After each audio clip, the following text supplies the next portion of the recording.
It's the Hoffman Show. We're on the Team 980. We're always live as well on the free Odyssey app. Sometimes we're not very smart with our headphone volume. Almost just blasted my own ears, Anthony. Good times. Good times over here. Excellent start to a Tuesday. I think that's very on brand for a Tuesday start. Yeah, we know that Tuesdays around here, kind of funky days, but there are also our Vibe Check Tuesdays. They're a fun day. We get to check in with you on the phones at 301-230-0980. And really our question today kind of comes down to, are you encouraged or discouraged by the Commanders' performance against the Ravens? I want to ask it that way, by the performance, because obviously no one's going to be like, yeah, the losing part, loved that. Because winning's more fun. You can learn things in wins. The Commanders have steadily improved, even though they have been winning, which is a special trait within a team, I think.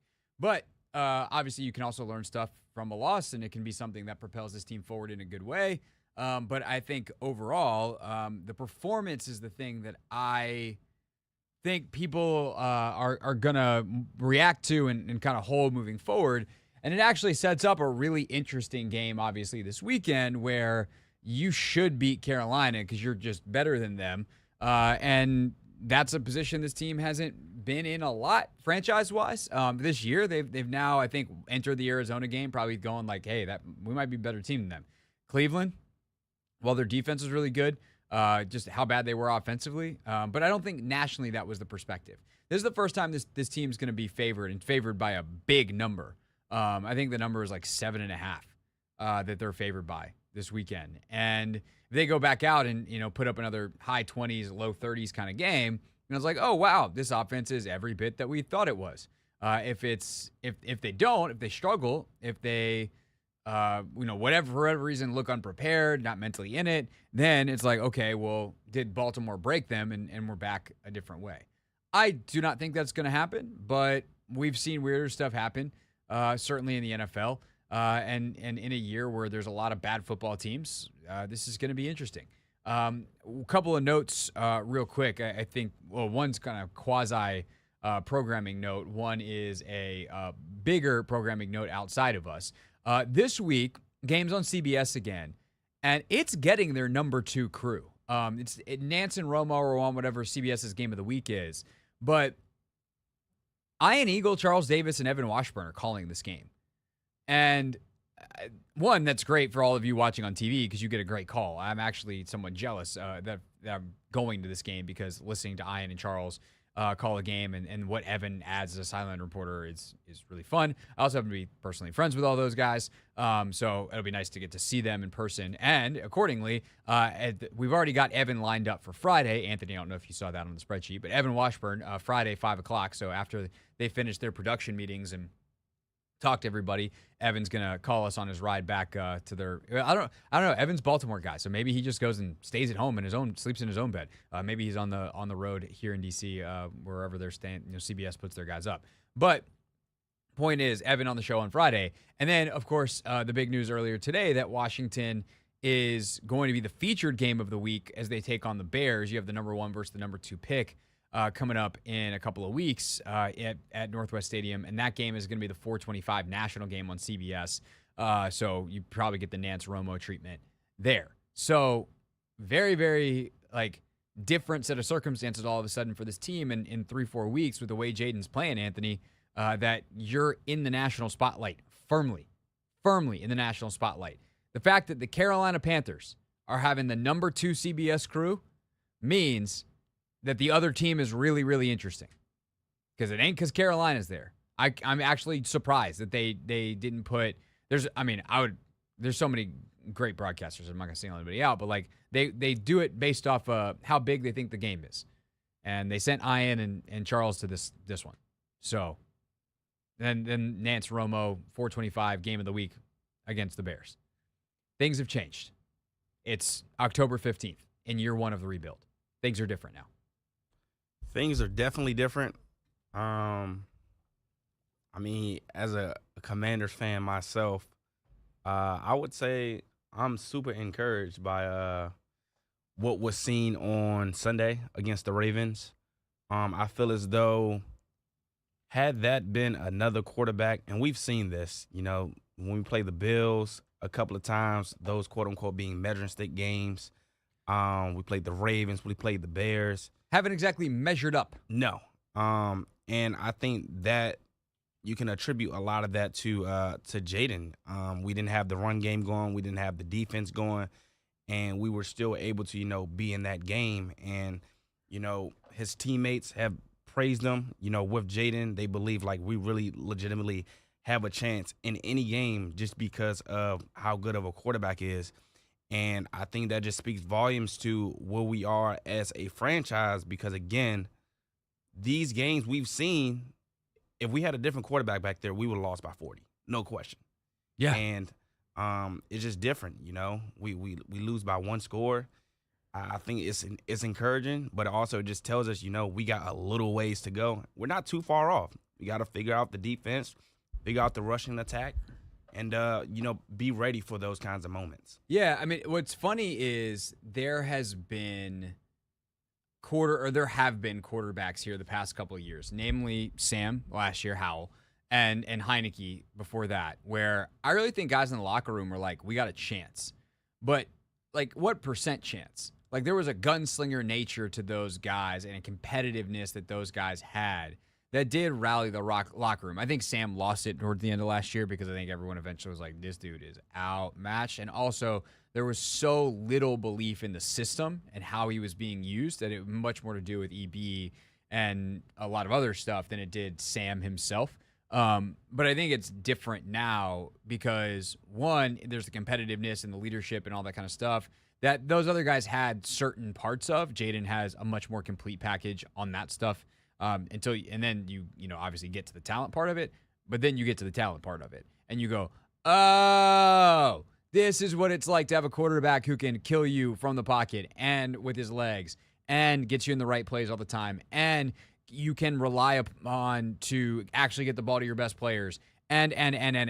Because I know this would sound crazy if I told you this in August, but like Jayden Daniels is pretty easily right now a top 10 quarterback in the NFL. The way he's played through 6 games, which is all we have. Who knows? Maybe he finishes more towards the middle of the pack, but who knows? I mean, right, just as easily right now, you could convince me that he's going to finish as a top 5 player in the league this year. As a rookie, he's playing that well. And I think that's the thing that really stands out. And obviously we'll get deeper into this with our Take Command Tape Tuesday film breakdown coming up at 5:30. You'll hear from Logan Paulson and his breakdown of Jayden when he watched it. And outside of a couple of plays early, and if we want to get into this, if people on the phones want to call in and give their take or ask questions, whatever you got on a Vibe Check Tuesday, go ahead at 301-230-0980. But like outside of a couple of decisions early, which are like run game RPO, hand it, keep it, throw the screen type of decisions, when he started getting in the drop back mode, the stuff that's supposed to be the part that you have to learn how to do in the NFL, like he was making good decisions all over the place. His ball placement was just exceptional. And so the high-level quarterbacking he showed in this game, when Baltimore not only shut down his other elements, his scrambling ability, his ability to run, but also, no B-Rob, Eckler struggled to run the football. They didn't really stick with it as much as maybe they could have, which is another discussion. But, man, like, that was big-time stuff. So I think you have to be encouraged. And, the other big thing is, like, can they figure out a pass rush situation? Because and also I think some of the stuff that happened in the secondary is relational to just how good Baltimore is offensively. Like there's some mistakes that this defense made that I don't think they're going to repeat unless they're playing the very best offenses in the league. And at some point you have to zoom out and be like, well, everyone struggles against the best offenses in the league because they're one of the best offenses, and that's how you become one of the best offenses. You don't rank first in yards and points or whatever other statistics because you struggle all the time. No, it's absolutely, objective in terms of the statistics. So we can talk about all that stuff as the show goes. Got a lot of notes from getting through the tape the full way. So we'll get to that as we go. Plus your phone calls, which we'll start with next at 301-230-0980. It's a Vibe Check Tuesday. Vibe Check Tuesday where we ask you, are you encouraged or discouraged by the performance of the Commanders against the Ravens? Next on the Hoffman Show.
It's Hoffman Show. We're on the Team 980, always live as well on the free Odyssey app. Mitch Tischler for his weekly visit coming up at 5 p.m. Of course, co-host of the Beltway Football Podcast with JP Finley. Tischler Tuesday coming up at 5. Right now, though, it's a Vibe Check Tuesday at 301-230-0980, where we ask you just how you're doing, how you're feeling about the Commanders. And this week, a slightly more pointed version of the question. Are you encouraged or discouraged by what you saw against the Ravens on Sunday at M&T Bank Stadium? Let's start off with Al in Hyattsville. Al, thanks for calling. You are on the Hoffman Show. Encouraged or discouraged? What kind of vibe are you feeling on this Vibe Check Tuesday? Hey, what's going on, man? I'm feeling really, really good. You know, you go into the house of one of the most prolific football teams right now in the league. You don't lay down. You fight. You lay some blows on them. You get them, thinking twice about, this kid gonna run or you gonna pass, and they have to play you a certain way. I'm okay with that. They say pressure makes diamonds. You know what I'm saying? And Jayden needs a little pressure. He needs a little heat to him. He needs a little, a little headache every now and then so he can get better. You don't want him going through the league and not have any, some obstacles he have to get over. This is one of those obstacles. This is one of those obstacles for the team to develop. The thing that I saw that made me most encouraged is they got a shot of Jayden on the sideline, and the look on his face of fire. You can see the fire in him, like, this ain't going to happen again. And that's what you want to see. So to me, I'm good with it. You need these moments so he can build character and he can build his experience and his skill set. So, yeah, it sucks losing. We don't want to lose. Nobody ever wants to lose. You know what I'm saying? But at the same time, in those losses, you take something from it, and I think that the team definitely can take something from it, and that we'll build from here. Al, thanks for the call. Really appreciate it. And I think you hit a lot of great points there. And, the Jayden competitiveness part of this, the fire, it's not just like, hey, he wants it. Like, he did it. That dude responded time and time and time again. And, yeah, they lost, and ultimately they needed a little bit more. They needed one or two more plays. They needed, obviously, their defense to make a stop. But if Jayden can make a few more early in the game, then maybe something's a little bit different. But at the end of the day, like, every time they were down, it feels like every time that Baltimore scored, Washington came right back. They get down 2 scores at one point in the game. They finally, give up one, and then Baltimore strings together a couple stops. And just when that thing could get way out of control, it's like, nope, we're back. It's 1-score game again. And I think that one made it 27-20. And so at the end of the day, like, they, as an offense, responded. And something that I'm just going to hit this real quick before I take the next call so I don't forget. Man, you want to talk about competitiveness from a play calling standpoint? Cliff Kingsbury in this game called so much stuff. And what I mean by stuff is not typical, like, let's just get in a base formation, day 1 install, day 2, day 3, day 4 install. Like, no. If they got in a rut, he found a play. He was like, we are going to get a first down. If I got to call a flea flicker screen, I'll call it. If I got to call what I'm calling a layered screen. There was one play where they faked a wide receiver screen, got the defense to roll all the way outside, and then threw a screen to the same side to Eckler underneath, and it turns into like this kind of middle tunnel screen. Like, the amount of creative stuff that Cliff has in the bag is crazy.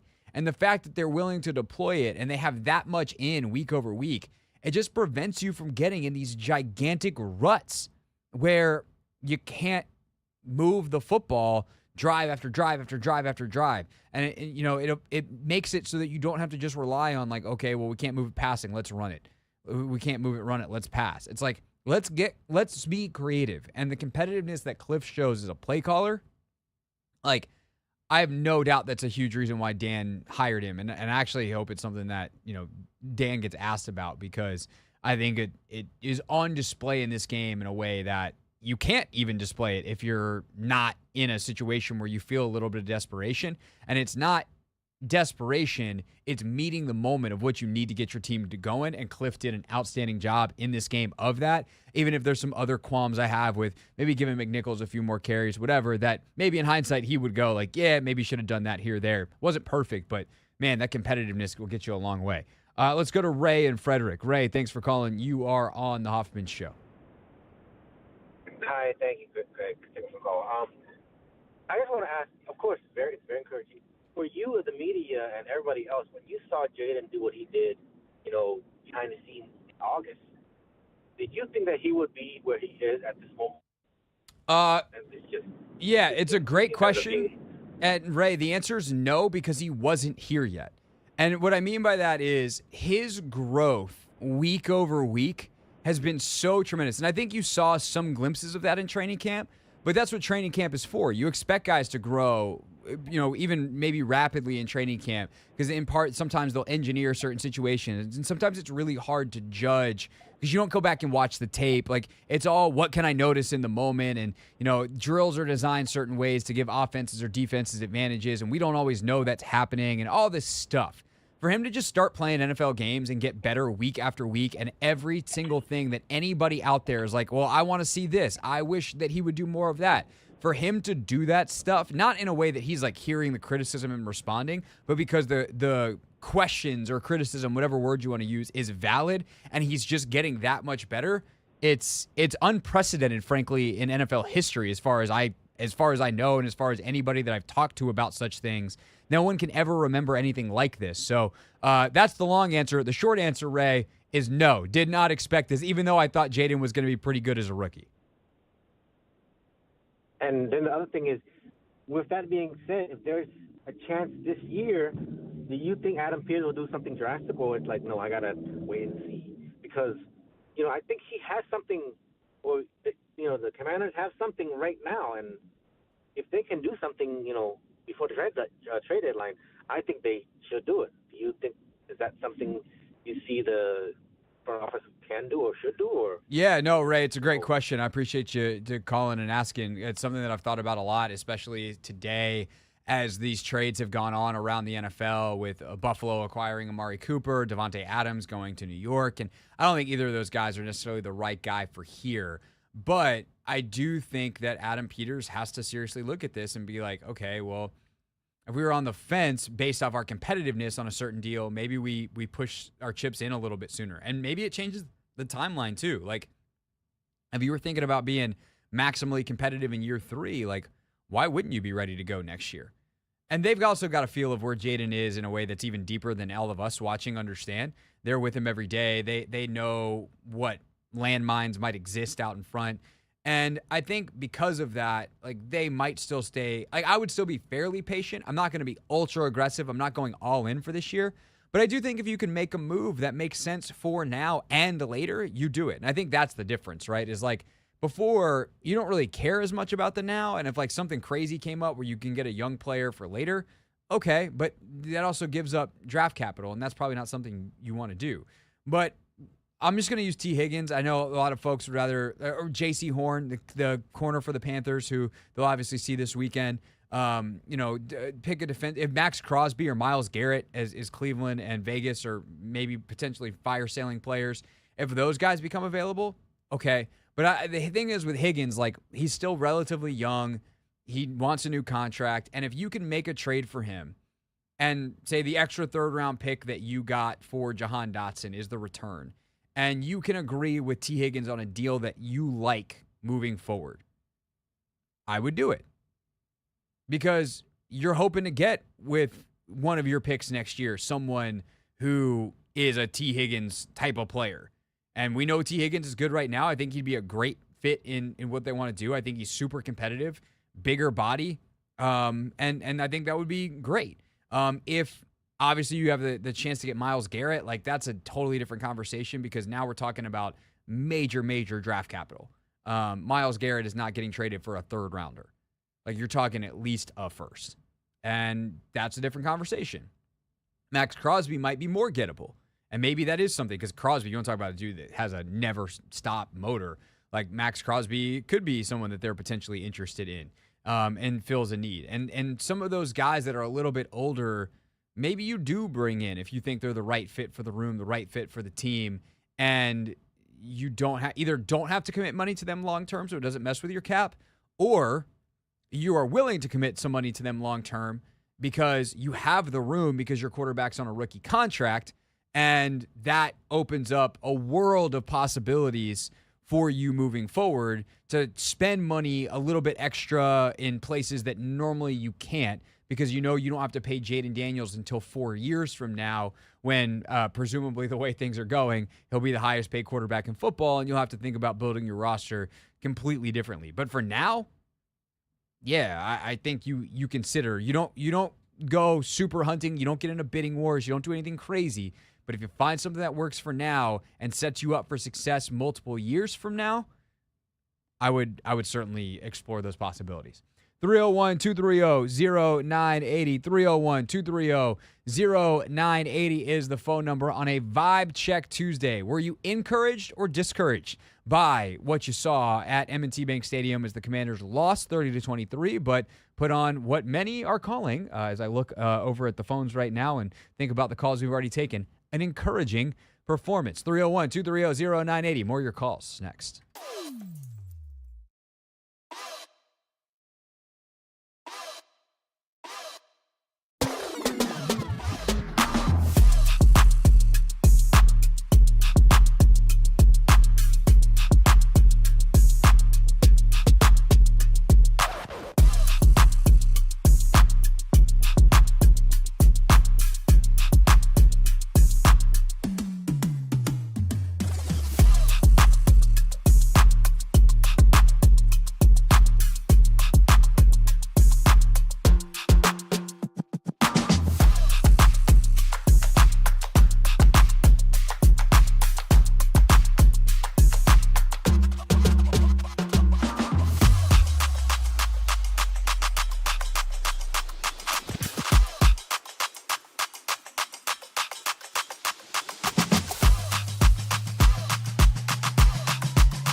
It's Hoffman Show. We're on the Team 980. We're always live as well on the free Odyssey app.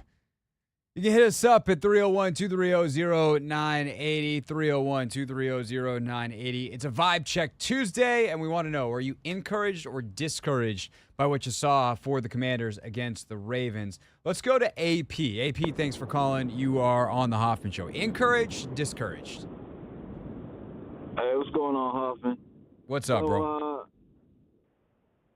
I guess I got a little greedy this weekend. Like, I really, truly thought we could beat the Ravens. And, I mean, it showed in the outcome of the game. Like, you know, a couple things go our way. We get another signature stop, which is, I guess, a lot to ask for from our defense. And I think we get that game. But, you know, you look around the league at the teams that are, that are contenders and that are almost a lock to make the playoffs. Like, you look at the teams like Detroit, San Fran, and you know, the different, what you see with those teams are they not only have good offensive attacks, but they have a good defense as well.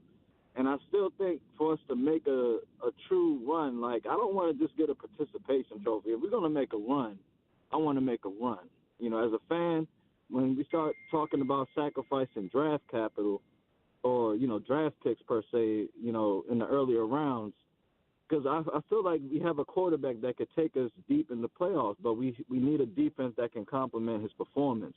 And looking at that Ravens game, you know, playing against a big dog in them and, you know, a team that could possibly be bidding for a Super Bowl appearance, I just think, you know, with that measuring stick of a game, we need to address our defense in order to make a good run. So that's where I'm at. Yeah, AP. Let me ask you one other question though, because I think you mentioned a couple of teams that are interesting, right? What else do the Niners, the Chiefs, the Lions have in common besides a good defense? Pass rush. As far as offense.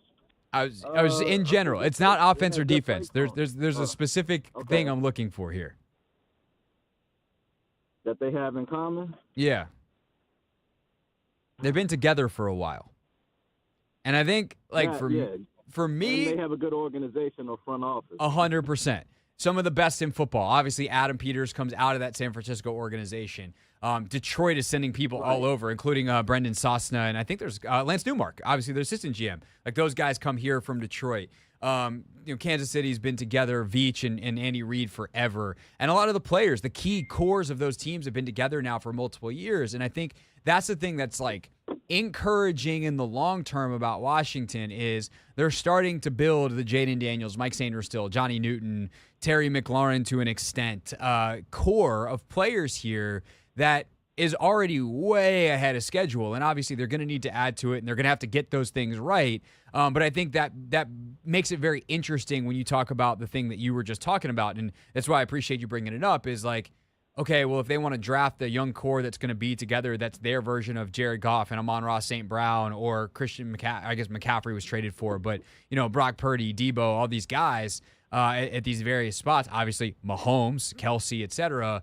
Those are guys you typically draft. And so to bring, like, can T. Higgins or Max Crosby or whoever be their Christian McCaffrey, if you want to use the San Francisco model, or even their Jared Goff? Maybe, but I do think that's why, for as excited as people are about the potential for trading for someone, you've raised the excellent counterpoint of, well, that's one less guy that you get to bring in out of the draft that gets to be a part of your franchise from go, and that's how the core of this team is going to be built. Also, before I leave, I think we do have Detroit and San Fran on our schedule. No, I don't think you have. Yeah, not this year. So we don't have Detroit on our schedule. No, I don't think actually either of them are on the schedule this year. Really, the toughest game left outside of the division games is Pittsburgh. Oh, okay. Because I don't know why I thought we had Detroit, because I was definitely looking at that game as like somewhat of a revenge game for us, seeing as what's the coordinator's name? Ben Johnson. Yeah. Ben Johnson, how he had us on the plane on the way to go talk to him, and he canceled the interview while we were en route. But, yeah, you know what? I think that's kind of worked out for everybody, though. Playoffs. So, but yeah, no, the thing is, you will see those teams in the playoffs if you get there for sure. AP, thanks for the call. Yeah, I mean, that's the thing is, would I pick Washington over San Francisco this weekend? No. Would I pick them over Detroit this weekend? No. Are there a lot of other teams in the NFC that I wouldn't at least consider? No. Let me look at the NFC standings. I'm sure I'm forgetting someone. But there definitely aren't a lot of teams. I mean, Tampa's obviously played well and already beaten Washington. So that you have to give them that respect. But do I think that like if they played 10 more times, it's a pretty even 5-5 split. Yeah, probably. I don't think there's anybody in the NFC East that they can't beat. The entire NFC North is crazy. But like depending on how it goes, like I could see them absolutely beating Minnesota. Green Bay, if Jordan Love starts playing a little bit better, I think they're definitely better. I'd probably pick Green Bay against Washington in a game, heads up right now. I don't think there's anybody in the NFC South that I would like. If the game is at Washington, would I pick Washington over Atlanta? That one's tough. Tampa's tough. But New Orleans and Carolina, no. And the NFC West outside of San Francisco, like even Seattle, like they're all over the place. Like Seattle could beat Washington by 30. Washington could beat them by 30 because that's how Seattle goes. So when you look at the NFC, like this team is very much in the mix, but they also have to take care of business. And just because they have a relatively easy schedule doesn't mean that these are locks because their defense is still a work in progress. But the thing is, I do think by and large, it's making progress, even if there are some significant blips in this Baltimore game. But Baltimore also causes some of those blips because of how unique they are and how talented they are and the fact that they have a 2-time MVP who is also, by the way, the current favorite to win the award yet again based off of his performance through 6 games. Let's go to Noel in Chicago. Noel, thanks for calling. You are on the Hoffman Show. Encouraged, discouraged, happy or sad about the 425 kickoff change? The kickoff change, I'm happy about it just in the sense that it makes it easier for our throwing a party for all the Bears and Commanders fans 2 weeks from now. Yeah. Makes it a little bit easier that it's at around like 3:25. Yeah, so, no, it's Central Time, prepared. that late window, great. Doing it in Eastern Time, like it's perfectly fine if you're watching on TV. As someone going to the game and knowing I won't get home till like 9 o'clock at night or whatever, very selfishly, I'm very upset about it, but I also totally understand it. It's 100% the right call. Anyway, let's back to the Ravens game. Encouraged, discouraged. No, I'm actually encouraged by the performance overall, and I think that I thought it was a lot closer than I anticipated because of the fact that, I don't know if people were thinking about this. They missed Brian Robinson a lot during that game. He plays such a pivotal role in the offense that's so underrated. And to me, it wasn't an accident that score over 30 points. It wasn't an accident that we didn't time of possession for the first time in that many weeks. I don't know if we did it in week 1, but I know we did it all the way on to the Ravens game. And Brian is just such a good running back with a different change of pace from Austin. So I think, and with Nichols too. So I think really missed having him. So I think that Jayden was able to do what he went through and was able to drop back more. And he obviously is continuing to develop as a passer. It's just going to continue to make us a better team overall and more offensively. But I can't wait to have Brian Robinson back, and I hope he gets back on Carolina. Yeah, no, I'm glad you brought him up, Noel. It's a great point. Thanks for the call as always. Not only did they miss like the change of pace and the difference, like Eckler's been unbelievable this year in terms of being used in these very unique ways and absolutely maximizing his opportunities. But he does not have the best like, hey, let's just line up in the dot and run a duo or an inside zone or whatever and pick the right hole, like straightforward, typical first down running play. And how often have the Commanders been in 2nd and 4 this year because Brian Robinson gets 6 yards on first down? And there was one play in particular, and of course my bag's in the other room with my notebook because I'm a professional radio host who thinks, why would you need your notes during the show? That's a silly thing that you'd want. All the information that you wrote down from watching the game on film. Why do the work if you can't possibly reference it? So sorry for not having when in the game this is. But there's a play on one of the early drives of the game where Sam Cosmi pulls and he hits his block. And like I think he's on the right side, let's say, of the blocker. And so Eckler needs to run to the right side of Cosmi because the defender is on the left. And Eckler cuts back right into the defender. And you're going, buddy, that's not, there's no cutback lane there. Like you gotta run to light, not darkness. You can't run into the opposite color, run away from it. And it's where the play's designed to go. So it's not even like, you're asking him to get off his track. Like, nope, I'm asking you to follow the track. and that would have easily probably been a 4 or 5 yard gain. There's also a ton of bad looks that he's forced to run in, but there's some that I think if Brian Robinson is the running back, or frankly even McNichols, I thought he only got a couple of carries, but saw it I think pretty well, that he could have had bigger gains. And Eckler in space when it's less choreographed, less design, incredible. And he can certainly hit some in as a running back. It's not like he's 100% miss, but like B-Rob's vision, we talk about vision, that's what we're talking about. Do you understand based off the leverage of the blocks where you need to go? And B-Rob does that at an extremely high level. And he's obviously super physical and runs really hard and is hard to bring down. But there's also some opportunities in the run game that Jayden, frankly, misses. And I think the biggest area where Jayden, like as a passer in this game, he was phenomenal. As a run, a run game coordinator, he missed. Because a lot of these runs early in the game, they had RPOs and they had zone reads. And there is one, the field goal drive on the second drive of the game. There is a read option where Jayden pulls it and he goes to run. If he hands the ball to Austin Eckler, Eckler hits his head on the goalpost. It is clean. It is out. Eckler, he carries through the fake and runs, even though he doesn't have the ball, and he runs out of the other side of the hole. And you're going, I wish he had the ball. And it wasn't one of those where like players stopped and gave up and started to pursue the other way. Like Ravens players were scrambling towards Austin Eckler and they couldn't get him. And Jayden missed it. It happens. He gets those right a lot more often than he gets wrong, but there's a couple of key ones where that really hurt them earlier on in the game. And so if B-Rob's there, does Jayden maybe have a little more confidence to hand that because he's seen B-Rob make the most of those carries? And where Jayden's like, maybe I need to make a play here. Does Cliff call a few more runs? And does that get them in better down and distances where they stay out of some of these second and third and longs where they struggled in the game? And so they missed B-Rob enormously in this game, and hopefully he is back. There's obviously a lot of other things that could have gone wrong, but that's also the nature of a close game.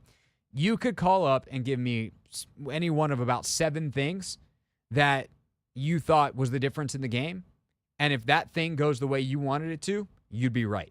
That's how close this game was. It was ultimately a one-score game, 30-23 at the end.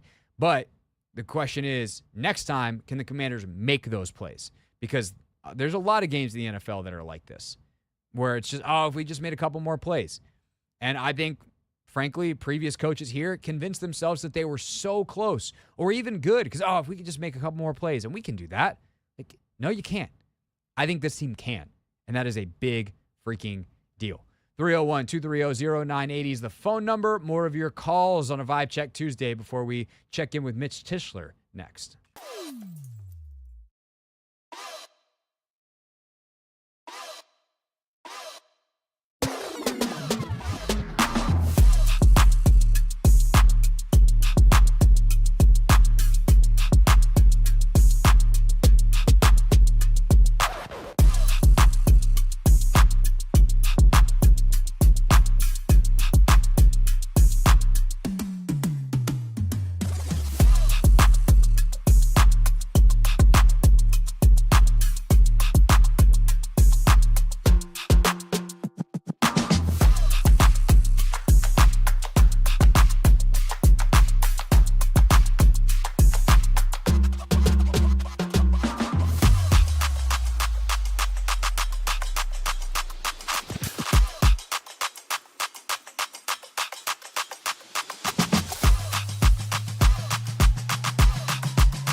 Mitchell Tischler coming up at the top of the hour. Of course, that is 5 o'clock, top of the hour. If you look at your clock, a little 12, bottom of the clock, a little 6, 30, 00.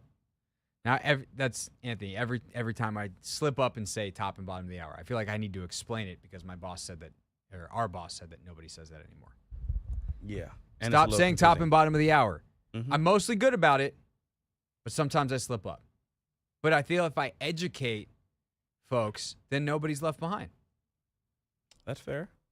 And we like to learn things. People love learning things. Yeah. No, they don't. People like to think they know everything. I like to learn things. Curiosity is an attractive trait, Anthony. It is indeed. That's what people say out there in the world. At least the curious ones. Mm-hmm. I'm curious what people on the phones think. 301-230-0980. 301-230-0980 is the phone number. Are you encouraged or discouraged by the Commanders' performance against the Ravens? Ultimately a loss, but one that is receiving critical acclaim. Steve, thanks for holding. Encouraged, discouraged here on this Vibe Check Tuesday. Yeah, I'm definitely encouraged. First of all, thank you for taking my call. I love the show. Thank you. No problem. Definitely encouraged. We already knew coming in that the defense is a few impact players away from, really making a difference. So we already knew that. But it just confirmed that the offense, whenever they get a chance, whenever they get the ball, they good to score at least 30 points a game, as long as they don't turn it over and they get possession. Jayden is showing me that not only can he get the job done, even if you kind of trick him up at first, eventually he's going to figure you out. And he showed me that in the Ravens game. A couple of other things that I like. We definitely look good on special teams. We know we got a kicker. Tress Way is still the best punter in the game. So the special teams look real good. They definitely gave us a chance pinning them twice inside the 10. And then finally, Terry McLaurin. It's been all this debate about whether Terry McLaurin is an elite receiver. Is he as good as these other guys who have good quarterbacks? But no, he reminded everybody on Sunday that when he gets the ball, he's just as good as these guys that we consider elite. And finally, before I land my plane, the one thing that's got me real encouraged is that when you look at all the other teams in our division, they look like crap. The Giants got the best. The Giants got a good defense, but they can't score. Yep. Dallas is a dumpster fire, and Philly's like, hold my beer. But the coaching is wacko. So yeah, when you look at our division, I feel real encouraged, and I land my plane there. Yeah, no, Steve, great call. A lot of great stuff, and I'm glad you brought up the special teams point. I want to circle back to that real quick. If you tell me, hey, we're going to have to get some stops against the Ravens to win this game. Not a ton, but a couple. And twice we're going to pin the Ravens back inside the 10. I'd be like, I like our chances. If I'm Dan Quinn and you told me that, I'd be like, sweet. We're going to win this football game. You gave up 2 90-yard drives. And that's a tough look. Most teams aren't doing that to you. That is a Baltimore-specific problem. And they do it getting some big chunk plays on some stuff that they do really well. And part of the reason they do it really well is they have personnel that allows them to do stuff that others don't. They can put Patrick Ricard on the field, run a play action fake, legitimately guard or protect against your edge player, against your best pass rushers with their fullback, because he's the size of an offensive lineman. He's got great feet, great strength, and he's legitimately 300 pounds.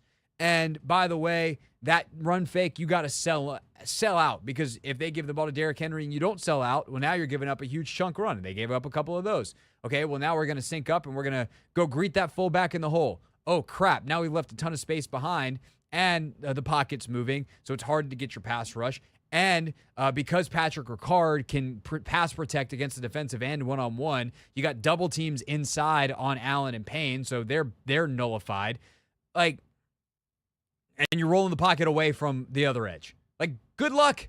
Good luck. And now Benjamin St. Juste or Mike Sainristil or Noah Igbenogany, all of whom got beat on this exact thing, are having to chase a crossing route 25 yards across the field, and they're chasing Zay Flowers, and that ain't going to work. And there's no second level. There's no plug defender making that hard because they're sucked up in the line of scrimmage as a linebacker. Like, that is Baltimore-specific problems. But if you tell me, hey, special teams are going to give you a couple of good field position things moving forward per game, punting doesn't sound as bad. It was cooler when they didn't punt. Trustway can have another couple of weeks off. That's perfectly fine with me. But if they're going to have to, like when you face Chicago in 2 weeks, like Carolina's one thing. Well, let's go to Chicago. That Chicago defense is nasty. You're going to have to play some field position. But their offense, do I trust them to go 90 yards multiple times in a game with Caleb at quarterback? Not really. Could they? Yeah, they're talented. But is that the way they want to live? Absolutely not. 301-230-0980. Last one, let's go to Mutu. Mutu, thanks for calling. You are on the Hoffman Show. Last vibe check is with you. Hey, Craig. Thank you, man. As I was going into this Ravens game, I didn't think we would win the game like everyone else. I'd say, all right, let's see how we measure up. But I come out of this game very encouraged, man, because like you said earlier, a few plays and the outcome of this game could have been different. I'm thinking the blocked field goal, that ridiculous, silly PI call in St. Jude's on the side, Dorrance Armstrong going out early. I think all these had a big part in the game. But then I'm also looking at Baltimore, other than KC being their nemesis, this is a team I'm actually looking to win the Super Bowl. So for us to go in there and play like we did, I'm really encouraged, man. And let me give a little props too to the GM. And if he's going to follow the philosophy from San Fran, that would be building our O-line, which I got to tell you has been playing real good, man. And our D-line and linebackers, and we build out. And that, I think, is sustainable. And Jayden, man, his teammates are following him because he's just setting by example. Whether it's coming in early to practice, work ethic, all that stuff. And one more thing. I really love the way the relationship between Dan Quinn, the coaches, and the players. We just don't see that kind of emotion and love. No knock against Ron, but standing over there like a mummy, it was just dead, man. But to watch these guys really, I just feel they'll be pulling real hard for each other. And if I'm another team, I don't want to play us, man. I'm going to tell you like that. But that's all I got to do. Thanks, Craig. Great end to the segment, Mutu. Appreciate your call. Yeah, I mean, that's well said. I wouldn't want to play Washington right now. Preparing for Jayden feels like a nightmare. This is a team that plays together. They play hard. You're not going to have them beat themselves. You're going to have to beat them, which is exactly who you want to be in year one of a rebuild. And by the way, there's a lot of teams right now with the way they're playing, they can't say that.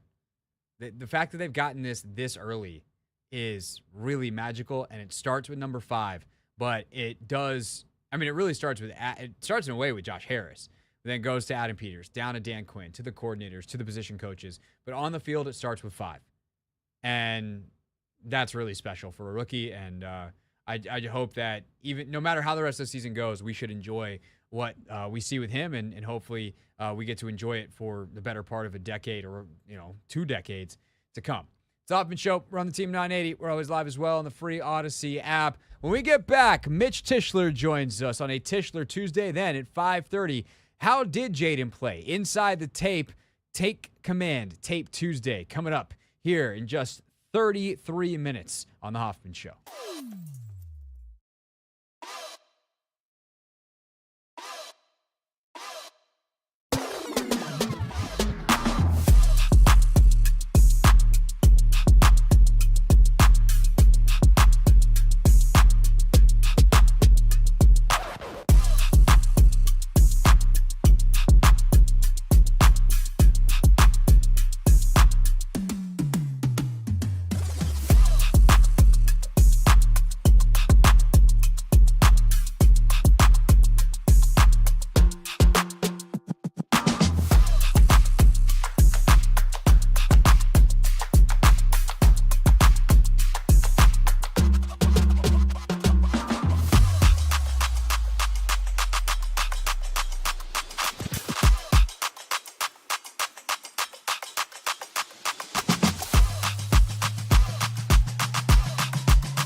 It's the Hoffman Show. We're on the Team 980. We're always live as well on the free Odyssey app. Streaming live on YouTube as well at the Team 980. It is just after 5 o'clock, which means we are 27 minutes away from our Take Command Tape Tuesday. And we are right now ready for a Tischler Tuesday. Today's top story from the perspective of someone who's there. You are looking live. This just in. Not my beat. Mitchell, how we doing, my friend? We are doing fantastic on this Tuesday. How are you? I'm doing well. The vibes are good. It was so funny. You know, yesterday we took calls in our Tell the Truth Monday. We just took an hour of calls here on a Tuesday.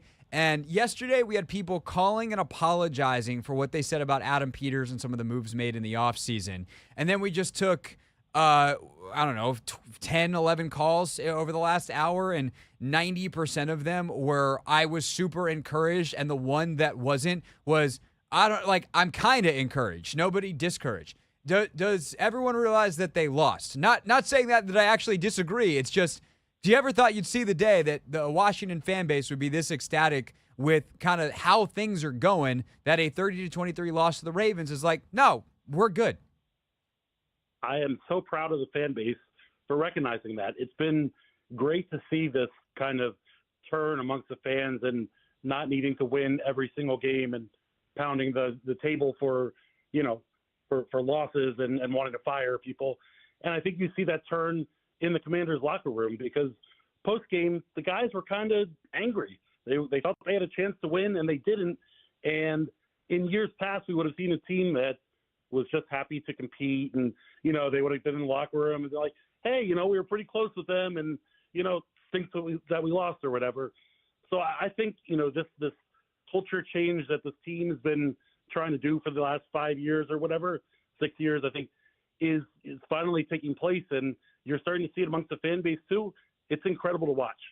Mitch Tischler, of course, co-host of the Beltway Football Podcast with JP Finley, with us here on the Hoffman Show. And I know you and JP did a quasi-emergency episode yesterday in response to the John Allen news, and I thought you guys had some good stuff to say on it. So let's go through a little bit of where we go now with this Commanders D-line. Of course, Allen out for the year with the torn pec, as I think everybody listening knows. That news out yesterday. Where does Washington go to replace Allen? What of what he provides can they replace, and what takes a hit no matter who replaces him? Yeah, I mean, listen, John Allen's athleticism is relatively unmatched, particularly amongst this front four that the Commanders have, and this group that they have on the D-line. And you're not going to be able to replace that immediately. But I do think one place that they might be a little bit better in is potentially against the run between the tackles. I like Fedarian Mathis's big body. I like that he kind of eats up blocks. He'll allow guys like Frankie Luvu, Bobby Wagner to flow a little bit more, I think. I guess we'll see it, as we get through these games. The Chuba Hubbard and this Panthers run attack has been pretty good the past couple of weeks. But at the end of the day, you're not going to replace John Allen. And ultimately, I think the biggest place that's going to take a hit is just going to be the reps, the amount of snaps that Deron Payne, Johnny Newton, Fedarian Mathis are going to have to take. And I think they're going to look to probably try and bring somebody in. Certainly, Sheldon Day has a lot of experience, played last year in Cleveland, has been up and down on the active roster. I think he'll get the immediate call-up. But this D-line across the board is pretty beat up. I mean, Dorrance Armstrong got hurt. He's having some imaging this week, which is, never a great thing. Javonte Jean-Baptiste hurt his ankle. Obviously the John Allen news, Cleveland Farrell's coming back after missing a couple weeks. I mean, this is a group that's going to be tested now, because you're going to have a lot of young guys who are going to have to step up and play right away. And quite frankly, as much as I'm excited about seeing Fedarian on the field a little more for some of the run stuff, I want to see what Johnny Newton has. I mean, he dominated last year in college. He's obviously had a couple injuries coming up here. I think that he's going to be an interesting step-in for John Allen, and talk about getting thrown into the fire. Here we go. No, it's such a good point. And, the thing is, Newton and Mathis, kind of where their strengths are completely different. And John Allen is almost dead in the middle of the two of them.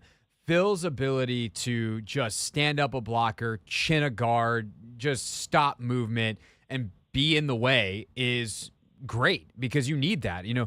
There's been a couple of games this year where the yards before contact numbers are pretty high for Washington, where running backs are getting 2, 3, 4 yards down the field before anybody gets a hand on them, and a guy like Big Phil can help stop that.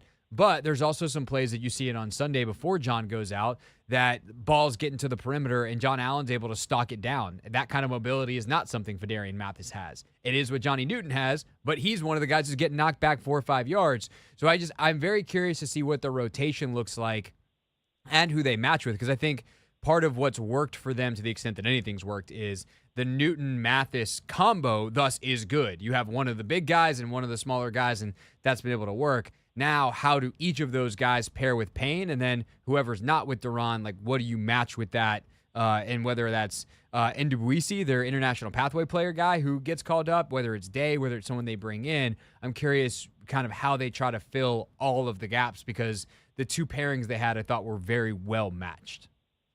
Yeah, I completely agree with you. And on top of it, we were seeing a lot of Duran Payne, John Allen, and Johnny Newton on the field at the same time. So it'll be interesting to see what they do. They get F.A. Obata back, who's more of a defensive end, but has certainly played on the inside some. And in obvious, running downs, you'll see F.A. on the edge there. It's going to be interesting to see what these guys do. But you know what? I mean, these second-round picks, Johnny Newton, we haven't seen enough from. It's been, 6 games. But Fedarian, we're a couple of years into this thing and haven't seen a whole lot from Big Phil. So I'm cautiously optimistic that, potentially the run defense might improve a little bit, at least, between the guards right up the middle, because like you said, Big Phil really can cause some chaos there. So it's going to be interesting to see what they do there. Mitch Tischler with us, of course, Beltway Football Podcast here on the Team 980. So to me, Mitch, when you look at the defense on Sunday and what happened against Baltimore, a lot of the consternation is directed towards Benjamin St-Juste in the secondary, and there's some issues all around the secondary. I don't even know that St-Juste was the worst corner that they had on Sunday, but I'm not here for a third straight day, defend the honor of Benjamin St-Juste. The biggest problem, I think, was the pass rush. There's just not a lot of pressure.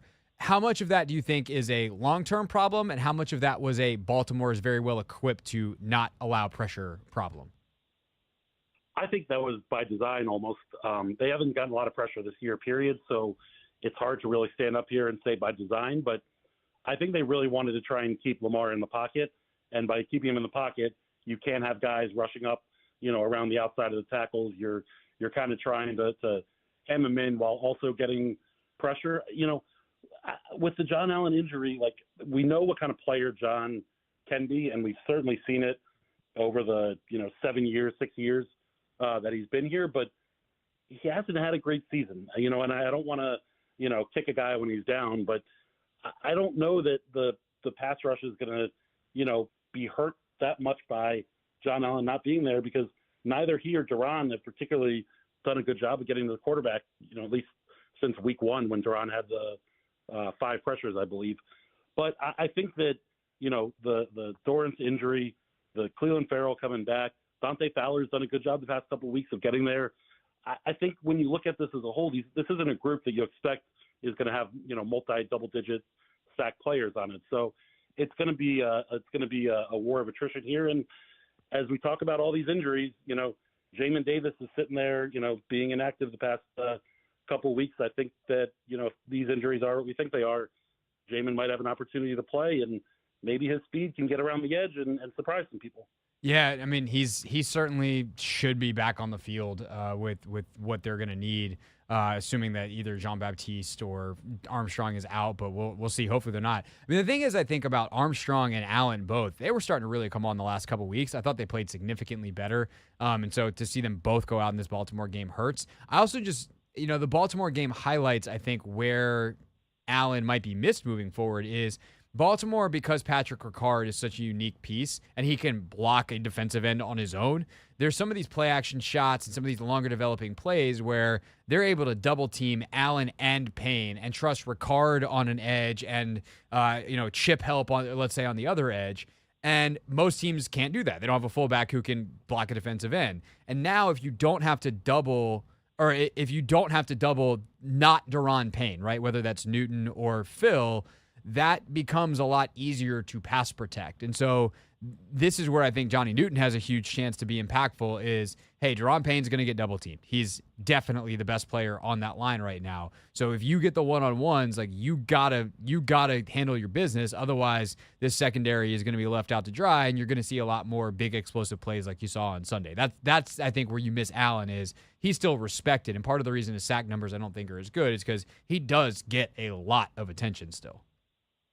Yeah, I mean, I agree with you. It's going to be teams are going to shade towards Deron Payne, but they're also got to keep in mind Dante Fowler had a huge game against the Ravens. I mean, he had 2 sacks, definitely a couple quarterback hits. He had a couple TFLs. I mean, he had a really nice game, and his speed is something that most defensive ends don't have, and especially when you get against the right tackle, he can really take advantage of it. So Joe Witt's going to have an interesting, decision or plan to come up with. How do you get a pass rush with 2 or 3 guys that other teams are going to key on, and that, like you said, with Johnny Newton, he's going to have an opportunity because he's going to be one-on-one with a guard pretty much every pass rush, and if he's able to get some pressure and muck up a little bit of the inside of that game, that could be a game changer for how teams have to defend this defensive line.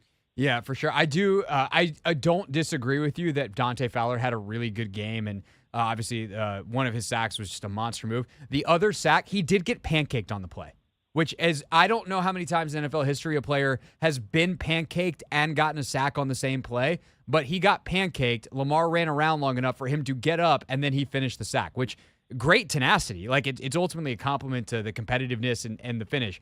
But I did kind of chuckle watching that one back on tape, Mitch, because I was like, there can't be many times that's happened. No, I mean it is kind of funny that's how it came about. But we talked last week a little bit about kind of the skill position players on offense and how they were blocking in the run game all the way down the field. I think plays like that are the ones, and then the Dante Fowler sack. You're seeing what Dan Quinn wants out of these guys. You're seeing him, his influence on their, play on the field. And like you said, the tenacity and the get after net, not quitting. I mean, those are the things that you love to see because you look at this game and, against the Ravens, the defense couldn't stop them. They had no running game without Brian Robinson. The offensive line had, a tough day, with the Ravens knowing they could just pin back their ears and get after him. You had Jayden against the world, and you were within a 1-score game for, the majority of that game, which is super impressive. And I think why you see, fans and folks excited about what's happening here in Washington. Yeah, no doubt about it. For whatever it's worth, on the year, Dorrance Armstrong, according to PFF, has their best pass rush grade, 20.6 win rate. Fowler, 11.4. Next highest is Furl at 6.0. This doesn't count Luvu. This is just their edge players. So definitely going to be a big loss if Armstrong is out, and Fowler certainly one of the guys that's going to have to step up there. All right. Speaking of the offense, Mitch Tischler with us here on the Hoffman Show. What did you learn about Jayden Daniels, if anything, on Sunday? I love this is the first time that we saw him since the Bucs game have to play from behind and try and catch up. And I just loved his demeanor on the field and the way he went about it. He wasn't back there trying to get 13 points with one throw and, taking unnecessary chances down the field. He stayed calm, cool, collected in the pocket. He made good throws. He made reads. The touchdown pass to Terry in the corner of the end zone on 4th down was just awesome. It's every week he impresses me more and more. And every time he gets put in a new situation that could be perceived as high pressure or difficult, he just slides right through and doesn't blink. And I think that just says so much about his maturity and, where he is with his confidence and with his offense and with his team. And I think you see it permeate, all layers of this team. You see everybody kind of, being cool and staying and keeping their heads together. And that's an important thing, especially when you're playing, big time games like they did last week against the Ravens. For sure. And the fact that he's able to do it without a run game is pretty damn impressive against a Baltimore team that is very, very good. How much of that lack of a run game did you think was either execution by Washington or lack of commitment by the play caller in Cliff, or just Baltimore being one of the better run-stopping teams in the league? Yeah, I think it's Baltimore is one of the better run-stopping teams, in the league. And I think early on, when you're getting 1-2 yards a carry, it's tough to kind of continue pressing that when on the other side of the field, the Ravens are, going up and down the field and scoring. Early in the game, I thought, despite the offense sputtering, I thought they stayed solid and didn't try and, change their identity to match what they were playing against. And as the game went on, you ended up in a situation in the third, fourth quarter where you're kind of going up and down the field trying to keep up with them. So you're going to get into a pass-heavy script. But, Austin Eckler averaged, 2 yards a carry or so. And even Jayden, I think, was under 5 for the first time. They couldn't run the ball. They couldn't get the ball moving on the ground at all. And at the end of the day, they ended up, having to throw the ball. At least it was 35 times and not 50 times like last year with Eric Bieniemy. But, what I liked was Noah Brown finding ways to get open. And when he wasn't open, he made some really nice catches. Zach Ertz is always finding soft spots of zones. I mean, you're just seeing this team. We're getting to learn about these players, and we're getting to learn about, kind of the offensive scheme and how Cliff is kind of getting these guys open against different looks. For sure. Ertz, by the way, over 4 yards per separation per route targeted.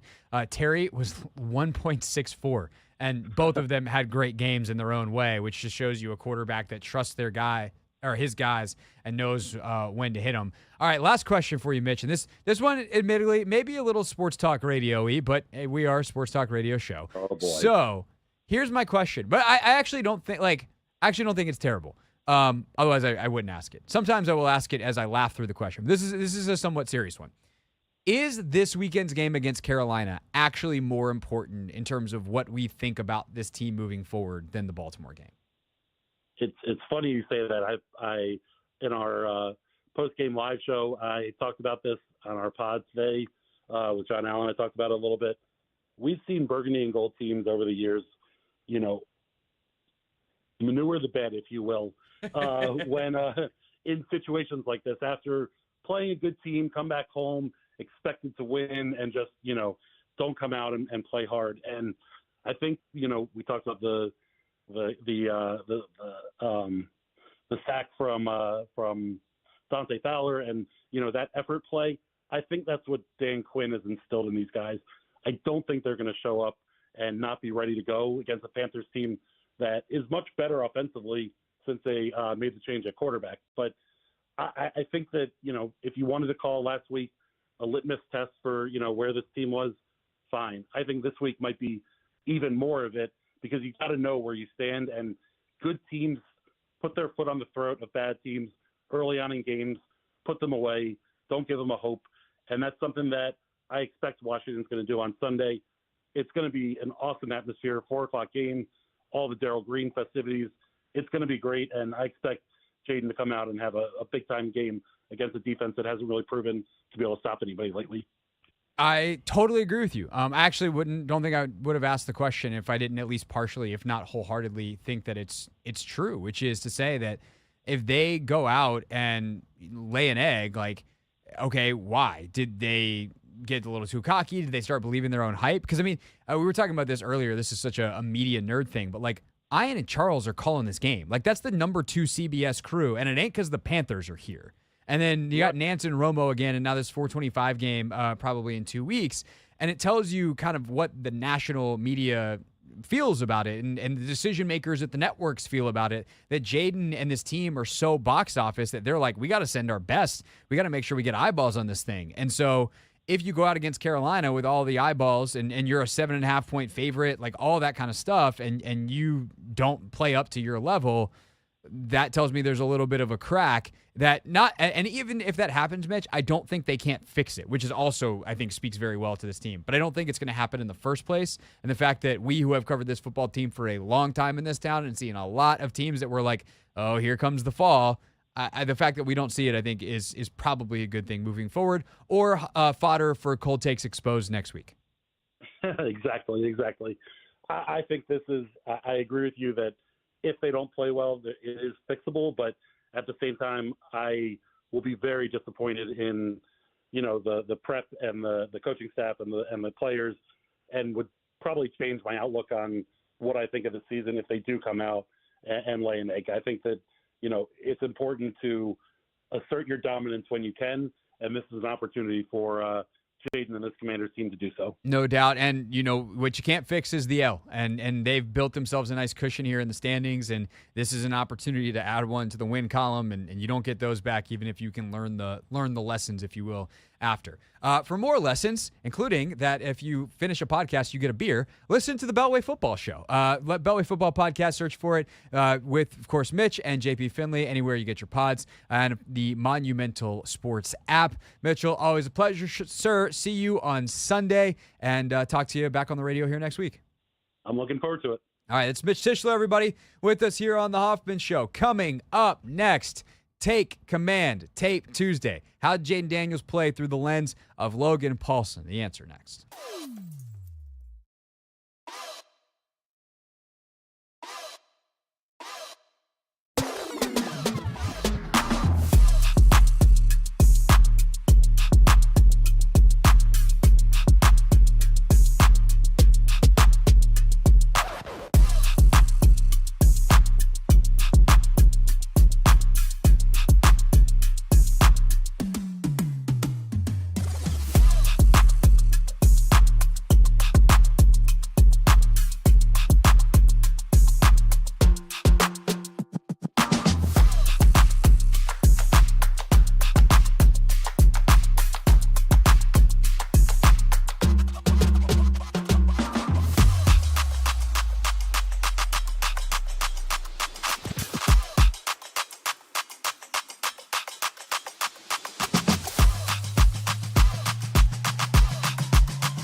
With the second pick in the 2024 NFL Draft, the Washington Commanders select Jayden Daniels.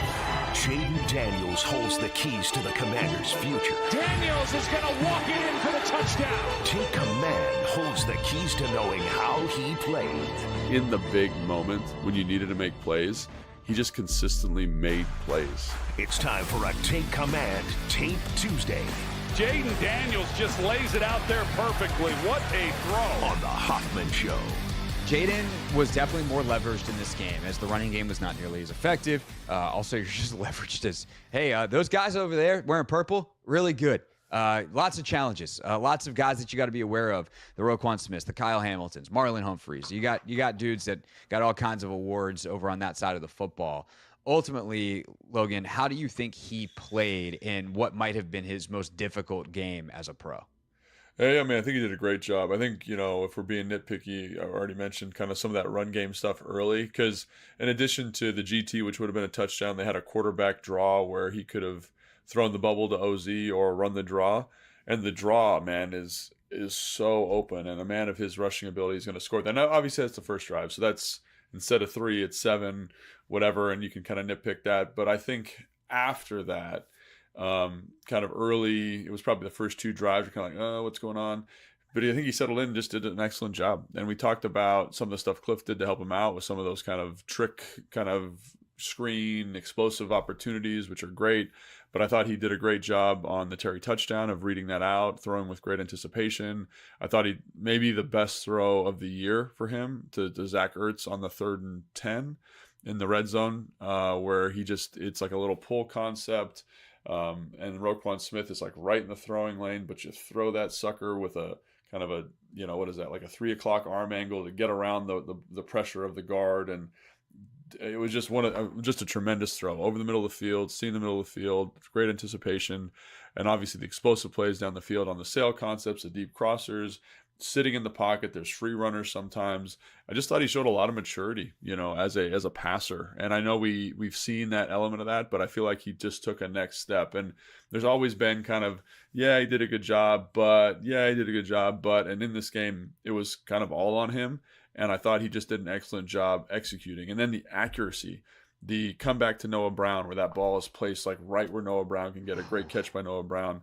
The comeback, or the hitch, to Terry, where it's right in that spot. The way he kind of floated that ball out to Terry for the touchdown. Great job by Terry catching that football on that kind of slant and go. There were so many good throws, so many high leverage plays. That was a 4th down, the 3rd and 10 to Zach, and he just sits in there. And I got to give credit to the offensive line. I thought they did a great job in more obvious passing situations. We talked about how Cliff helped them out with some of the protection plan, which was awesome to see, but they have to execute it. And then the receivers did a great job executing. I do think the one thing that kind of stuck out to me when comparing, obviously Baltimore's defense to the Commanders' defense is there were a lot of plays where there was not a lot of air in the secondary. It's just tight. Hard throws. And so that's something where you kind of say, hey, if you have another like stud wideout or another guy that can really create separation versus man-to-man coverage, this is probably a little bit easier. But I will say, like we talked about Zach a little bit too, like Zach, his ability to run routes and stem guys up. He had we mentioned the sail route already, but he had a deep kind of post dig that gets covered up early in the game when Noah Brown runs it, or when Diami runs it, But he runs up, pushes vertical, gets the guy to open his hips, then comes across and ends up being a great, big explosive play for the offense. So I was really impressed. Obviously, there was some limitations, like I said, early in the game with some of the run decision making. But as a passer and as a competitor, I thought, man, he was just really locked in and maybe one of his best performances of the year so far. And I think when you listen to people in the national media, I think they would also agree with that. Yeah, no doubt. People want to see him throw over the middle of the field more throughout the season. He does that. He's 7 of 9 in the middle third of the field in this game. And you mentioned the separation. I'm trying to pull this up real quick.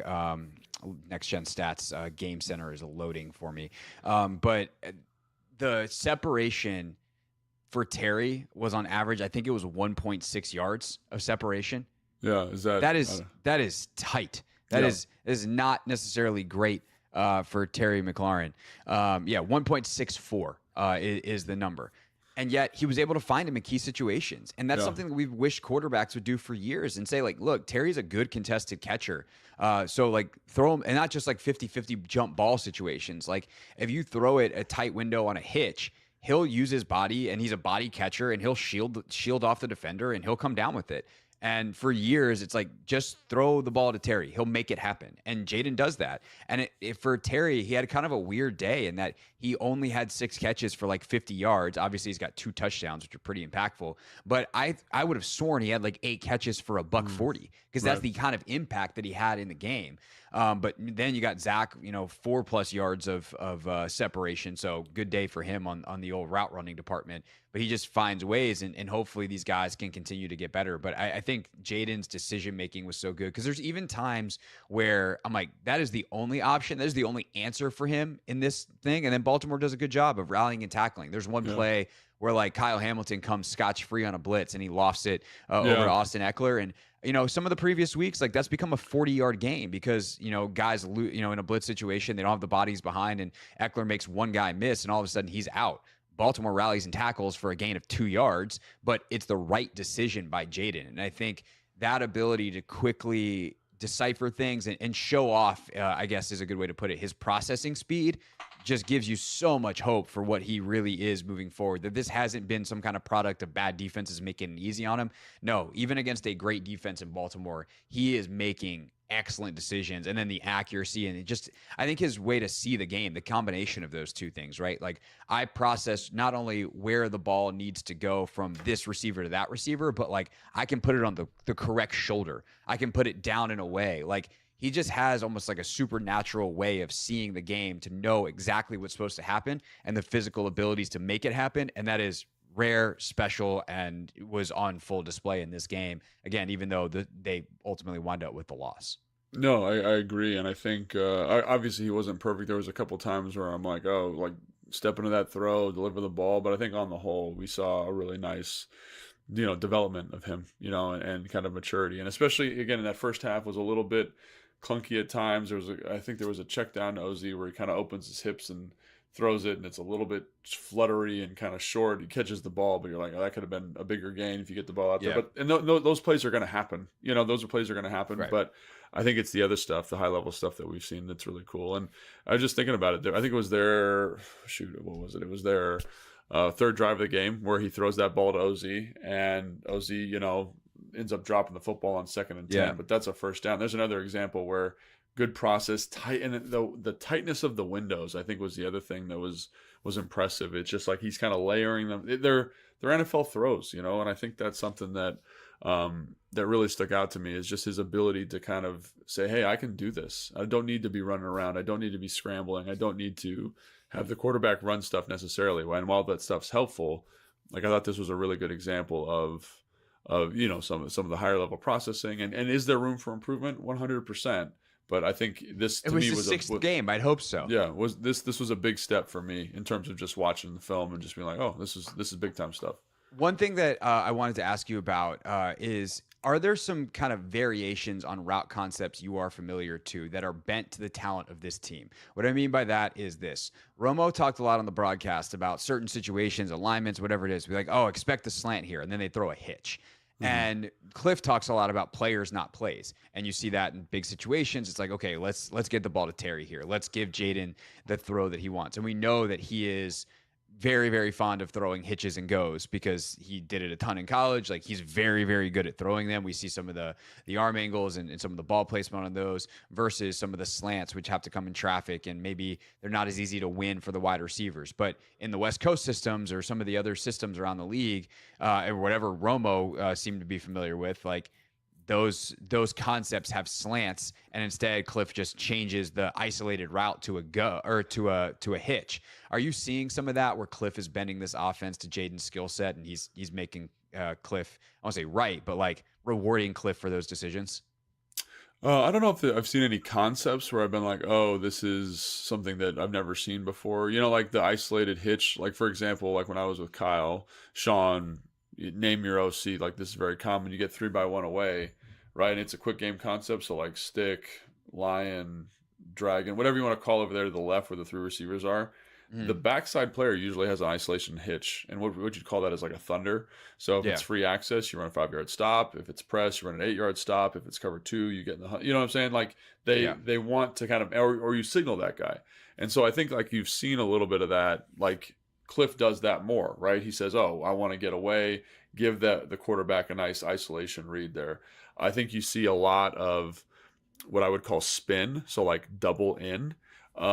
Or second end is what some people call it. So Zach will run the first one, Terry will run the second one.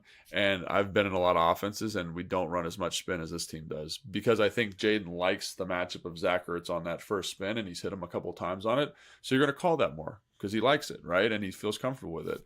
I think the play action comeback is something everyone in the league runs. But I think when they need a play action shot or kind of get on base kind of completion, that's something Cliff calls. Like last week against Cleveland, they called it. It was their first kind of big chunk to Terry on the left side, or not big chunk because they had but like in terms of play action shot, that was their first one. They ran it. They tried to run it this week to Noah Brown. Noah Brown gets covered up, but they like that quite a bit. That shows up a lot. So I do think they have plays that Jayden likes and feels comfortable with. In terms of quick game, holy cow, man. If they need a play and it's 2nd and 5, they're going to run spot like 9 out of 10 times. So spot is just a little flare and then like a 5-yard sit. And I think those are plays you start seeing guys like really gravitate to and really understand and like really own. And I think that's been kind of cool to watch is the ownership that they've taken with that. But, you know, I've run those plays. It's just this team seems to like them more and be more ready to execute them than other places I've been. Last question on Jayden. The quarterback run game was not effective for the first time, and he couldn't scramble for the first time. Like, there's just not a big rushing number next to his name for the first time as a pro. Was it purely what Baltimore did? Like, how did they shut that element of Jayden's game down? Well, like I said already, I think one of the things is when you're doing the quarterback run stuff, you got to make good decisions, especially when there's a zone read element to it, right? We're running read GT when we're running, you know, when I have the option to run a quarterback draw and there's a bubble over here, I got to make sure that my number count's correct and I got to trust what I see. And I felt like he didn't make the correct decisions on a couple of those things. Obviously, they run the quarterback, what I would call truck, like where you're pulling guys to the perimeter and he's running in the low red, which has been great for us. And I think one of the things Baltimore just played that well. They're a fast defense. They're going to cut up angles. They're going to fit blocks better. They're a better defense. They're going to do that stuff better. And they did. And so then obviously like when it's time to scramble for Jayden Daniels, I think the other thing is they rush with good integrity. They're fast on the defensive end position. They'd kind of have like a pseudo spy in there sometimes. Obviously there's a couple times where Roquan's right there. And that was it. And the other thing is I felt like early on some of those like 2-minute situations, the first couple of drives in the third quarter, like he's throwing with confidence. And so he's not even getting the opportunity to scramble. So I think that was another thing that really showed up for me is the total number of scramble opportunities was limited by what they were doing defensively. But I also thought Jayden, because of how he was throwing the football, didn't need to do it as much. And I think that's all good. And I think if there's one thing I'd say, hey, Jayden, look, let's make sure we really dial in this week. And I look at me sitting in my office talking about what I would tell Jayden Daniels is like, let's just clean up the read stuff when we're doing it in the run. Like that's the only thing I would say, just to make those plays a little bit more efficient for us, because it's going to help him in the long run be more efficient as a runner. It's going to help the offense be more efficient. But again, that's 5 plays that happened in the first quarter. And maybe that's him just settling in. Who knows? But that would be the only criticism I'd levy here. And the only thing I think that even would even provided an opportunity for this offense to slow down, because outside of that, I think, again, like he threw the ball well and there just weren't a ton of scramble opportunities. Yeah, there weren't a ton of misses. Just a couple happened in big spots like that. The drop for OZ, who's been really consistent this year. Like he's a human being. This happens, and so there's a couple plays like that. Guys miss a block, guys drop a ball. Jayden has the one overthrow to Noah, which is like the one time he got out to his right, he overthrows, and probably lucky that ball's not picked, but like that's the right decision. And so just a little higher level of execution, and you're right there. And of course, if you don't have to score as many points. So with that, let's talk about the defense. Want more from Craig and Logan? Subscribe now on the free Odyssey app or wherever you get your podcasts. More Hoffman Show next on the Team 980 and the free Odyssey app.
It's Hoffman Show. We're on the Team 980. We're always live as well on the free Odyssey app. There is a ton going on around the NFL on the field. I just mentioned a couple of the trades and what's trending. Also, as I look up on the screen, NFL Network's replaying the Raiders-Steelers game. Justin Fields runs in for a touchdown. Justin Fields apparently might not start this weekend. They might sit him for Russell Wilson. So we'll get to all of that coming up in our NFL news and notes at 6:30. But we're gonna isolate this one, Anthony, before we get to our NFL tiers coming up at 6 p.m. Jerry Jones today on our sister station, 105.3 The Fan, down in Dallas. And he does a weekly hit down there because he can't help himself. He's the GM, the owner, mouthpiece. And I will say Jerry at times is very, very good at causing a stir that puts the attention and the onus on him and can take away from the attention and onus on the team. So that I will say, sometimes Jerry does play the game very well, even if the way he does it is to essentially be the rodeo clown. Everyone's, the bucking bull is coming after Dak Prescott and Mike McCarthy and whatever, and then Jerry's like, look at me. And all of a sudden the bull's like, I'm going to look at you. And then Jerry's like, ole. You listen to this out there in Radio Land, and you tell me whether Jerry is being a rodeo clown or is the old man losing it a little bit. Either way, don't love this. Jerry, 1970, a little different from this past off season in building the team we're talking about today, which there was a lot of criticism that you guys didn't add, didn't spend, and don't add, and don't spend, and are not aggressive enough with some of the problems that are still haunting the Cowboys today that we see play out on the field. That's the point of talking about the offseason. I remember those criticisms very well. Okay, so what? Now listen, are they playing out to be accurate? What's your point? My point is, it seems like Listen, let me tell you what I'll do. About it. I will let us sit down and look at the decisions we've made over the last several years. Okay? I'll look at it. Now, if you think I'm interested on a damn phone call with you over a radio and sitting here and throwing all the good out with the dishwater, you have got to be smoking something over there this morning. Just a quick pause. Just because I'm petty. It's throw the baby out with the bathwater, not the good out with the dishwater. Nobody throws out dishwater. I mean, it's also 2024. Nobody throws out bathwater either. They both go down the drain. But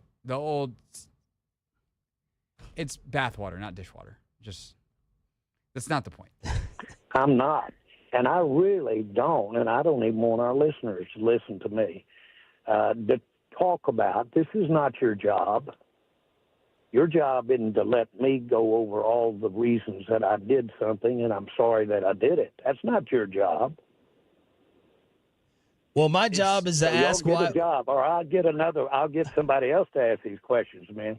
All right. And that's where things get sideways is hey, I'm going to threaten the radio host. And there's a very tight partnership between 105.3 The Fan and the Dallas Cowboys. And I don't know what their current rights deal situation is, but the person who will ultimately decide where the Cowboys games air and all the programming and who gets Jerry and Steven's weekly radio hits, like Jerry Jones does have say over that. I do not think our bosses down at Odyssey in Dallas are going to let Jerry Jones decide who is and isn't on the radio. Nevertheless, the corporate bosses in New York and Philadelphia and all the other places that our bosses work. CK's doing pretty well in the company structure these days. We don't have too many bosses. Our guy's doing a good job. The point is, that's not cool from Jerry Jones. You don't threaten radio host job.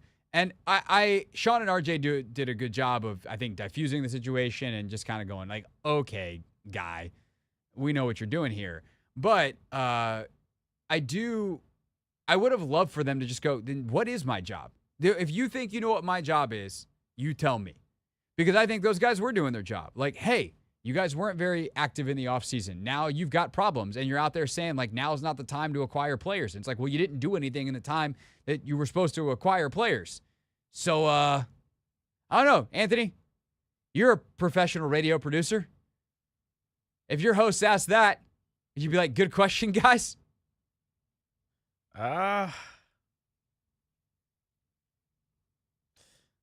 I don't know what the more relevant question is, to be honest. I don't either. I think that's a great question.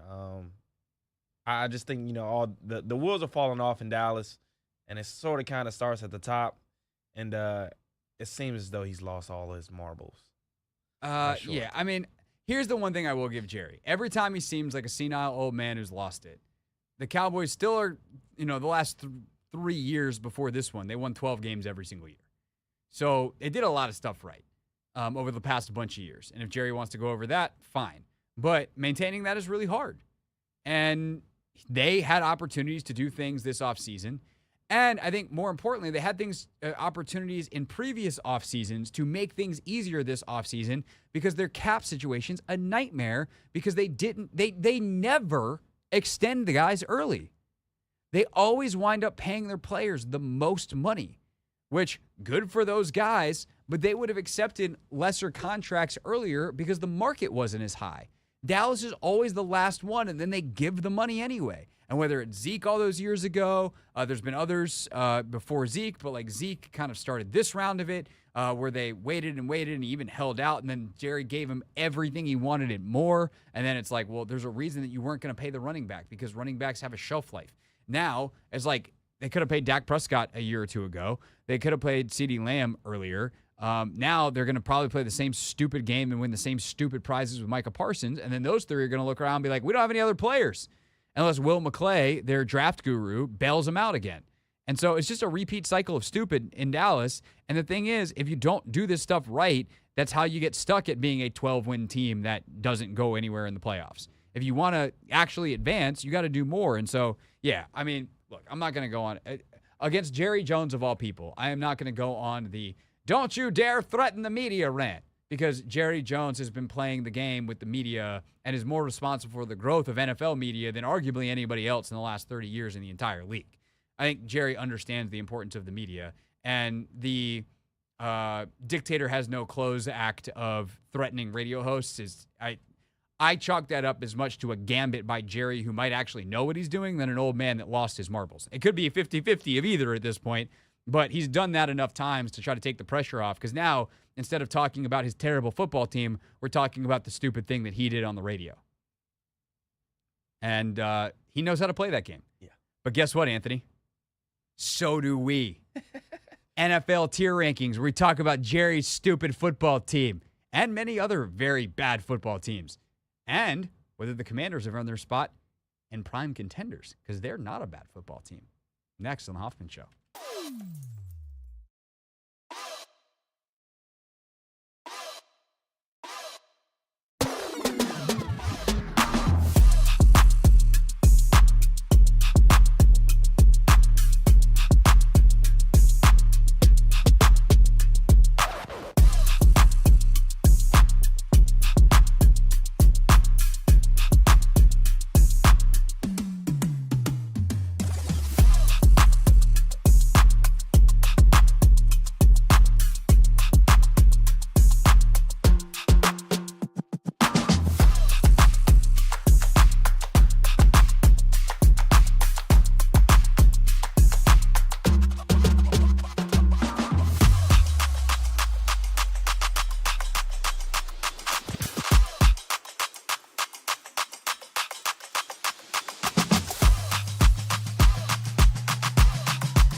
It's the Hoffman Show. We're on the Team 980. We're always live as well on the free Odyssey app. We are streaming live on YouTube too at the Team 980.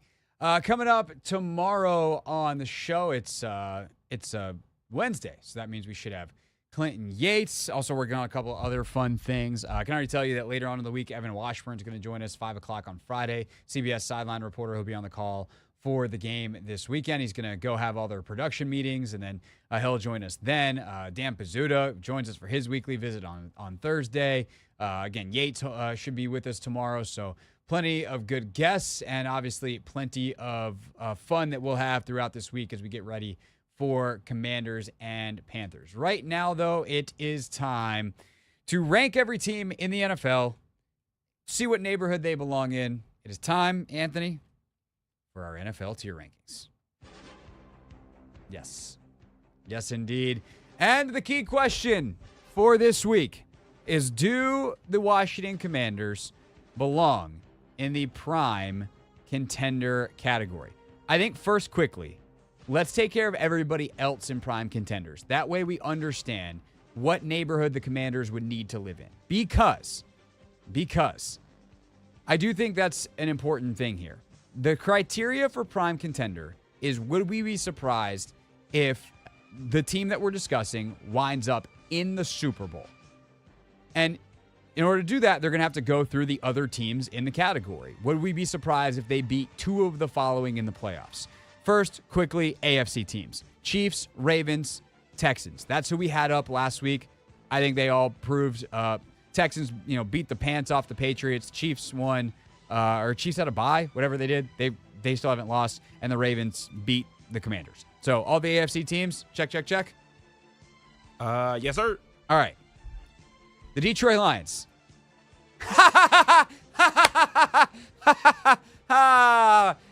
Jerry, you thought you could distract us with your little radio snafu today about what happened to your football team? No, you lost 47-9 to the Detroit Lions. Detroit Lions. Even though they lost Aiden Hutchinson. That part, not funny. That part sucks.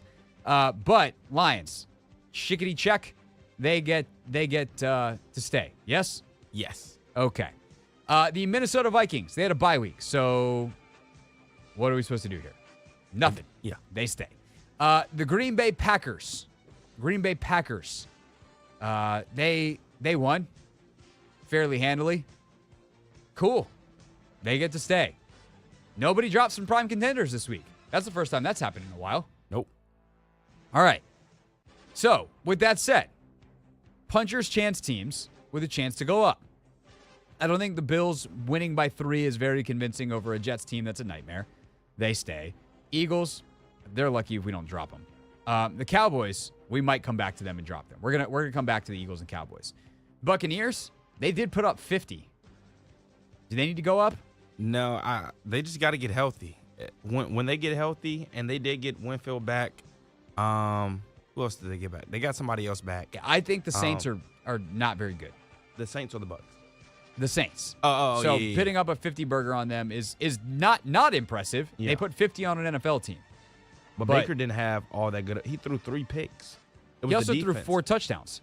Well, that too. But I think that speaks to, why he maybe should stay, or they should stay here at Puncher's Chance. Fair enough. Atlanta Falcons. They beat the ever-living crap out of the Carolina Panthers. I think that the Falcons are 1 or 2 wins away. Yeah, I think we need to see just a tad bit more. That was the first complete game that they've played defensively, offensively. Kyle Pitts even came alive. I think 1 or 2 get good performances. They might have a case, Craig. The Pittsburgh Steelers. They lost to the Cowboys 2 weeks ago. Beating the Raiders doesn't do it for me. That doesn't atone for that sin. I think they stay here. I agree. And also, they're going to tinker with their quarterback situation, as we'll talk about coming up at 6:30. The Seahawks, they lost. The Niners, do we need to move them back up? We kind of said whoever wins between the Niners and the Seahawks needs to be considered. I'm just still not. They put up a billion points. Yeah. The Seahawks are, let's see, hold on. Who do the Niners have this week? We're not supposed to do this. They play the Chiefs. But it's our rules. Okay, well, if they beat the Chiefs. Oh, no brainer.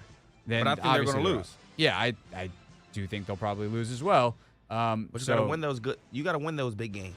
But I'll tell you what, I kind of put them in exactly what we're about to do with the Commanders. Okay. You go, especially, is it to Kansas City? No, the game's at San Francisco. Yeah. You compete against the Chiefs without Christian McCaffrey, you're in.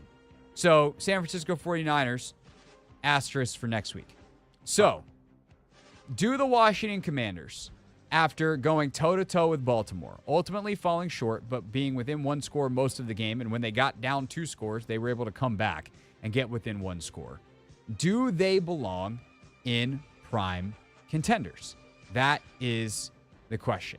Do we think that the Washington Commanders would be a surprise team to make the Super Bowl based off how they're playing right now? I think they would be a surprise. But I feel as though the defense has got to figure some things out. I'm not going to say we have no corners, but I don't even think the corner is the biggest problem. I think the pass rusher is a bigger problem than the corner. You think so? Yeah, because they're related, right? Yeah. If the pass rush isn't getting there, then it's going to be the lack of a consistent pass rush and the ability to, in certain situations, just be like, if we dedicate one extra guy to protection, we are going to be able to, and we feel like we know the calls. Like, I think it's something that's important to remember is, like, coaches get better too. Joe Witt Jr. is a first-time play caller, and I think there's a couple times that showed up this year. That's not me saying, like, Joe's bad at it. He's had a couple of phenomenal games, a couple of great moments. I think he's really been dialed in at certain times, but, like, Todd Monken got him a couple times on Sunday. And Lamar, frankly, got him a couple times. But it's easier to do that when you're Baltimore and you have all of the weapons and you have all these guys. I mean, they can get Mark Andrews in a one-on-one. They got Isaiah Likely on Michael Walker at one point. They're running Zay Flowers against literally everyone across the field one-on-one. Mm-hmm. And a lot of teams can't do that because, Joe Witt calls man, okay, we're going to man up and they'll be fine against the very best in the league with a quarterback who's super accurate and locked in like he was on Sunday and is great at leading guys on these crossing routes. Like, he's throwing perfect ball after perfect ball. And you have to slow down your rush because you're terrified of getting out of a lane and letting him run. Like, there's just too much to account for. And Logan talked about this morning in a way that was really smart, and I want to get into this a little bit more tomorrow. Like, it's so easy when you watch film to be like, oh, well, he should have done that. Well, when you're playing, you don't know what the play is going to be. So if you're a safety, let's say, and you have a run fill responsibility, okay, it's easy to say, well, that safety's got to get in that gap. But he might be also thinking, I got a pass responsibility. And by the way, I have to be a little extra alert, a little bit slow to that first run responsibility, because if Lamar pulls this thing, I got to get and hustle my butt to the backside. And so it's not just like, hey, this run could go either way based off of where the running back starts to go and where the guard pulls or whatever your normal keys are. They could do everything one way that tells you to flow, let's say, to the right, and Lamar pulls it, and him and one lead blocker go to the left, and you got to get back to the other side of the field. And by the way, again, you're still thinking of your pass responsibility. So it's really hard to actually play defense against a Baltimore team and be clean and sound in your assignments because there's so much to think about.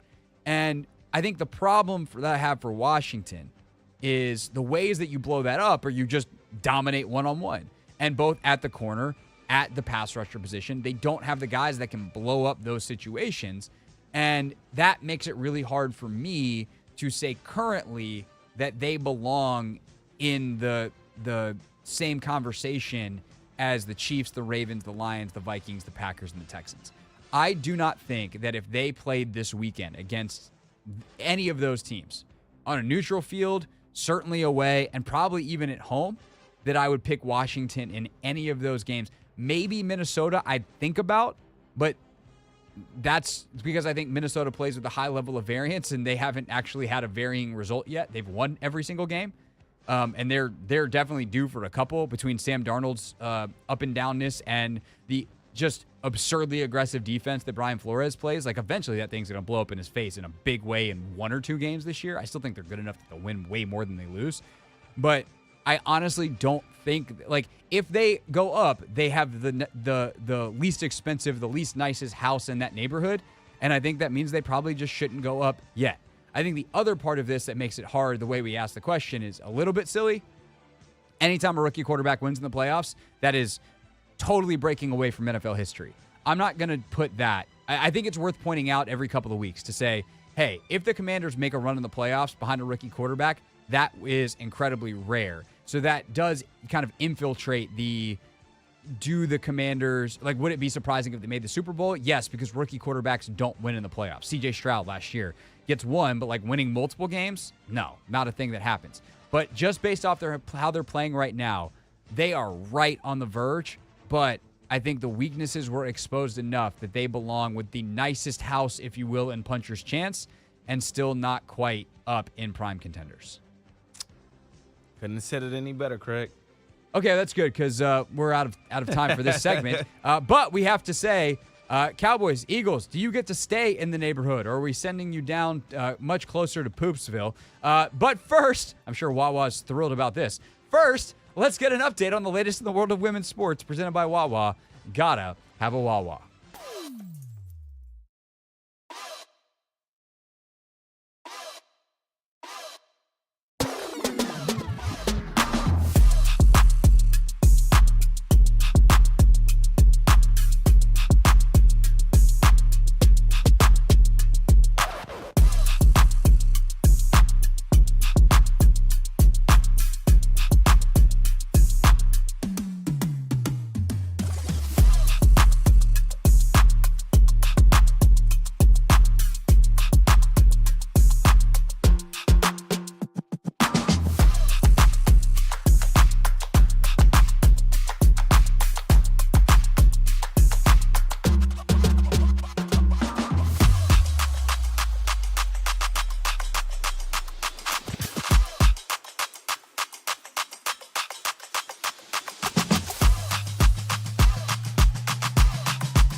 NFL news and notes, including trade analysis. And there's a couple of big trades today. That's coming up in 10-ish minutes from now. Right now, we continue our NFL tier rankings, though, here on the Hoffman Show, which you can listen to on the Team 980 AM, 106.7 HD2 FM, if you have an HD radio in your car, and, of course, on the free Odyssey app. All right. We have decided the Commanders are staying in puncher's chance, Anthony, a.k.a. we expect them to be in the playoffs, and then we'll see, but not quite in prime contenders where we wouldn't be surprised to see them in the Super Bowl.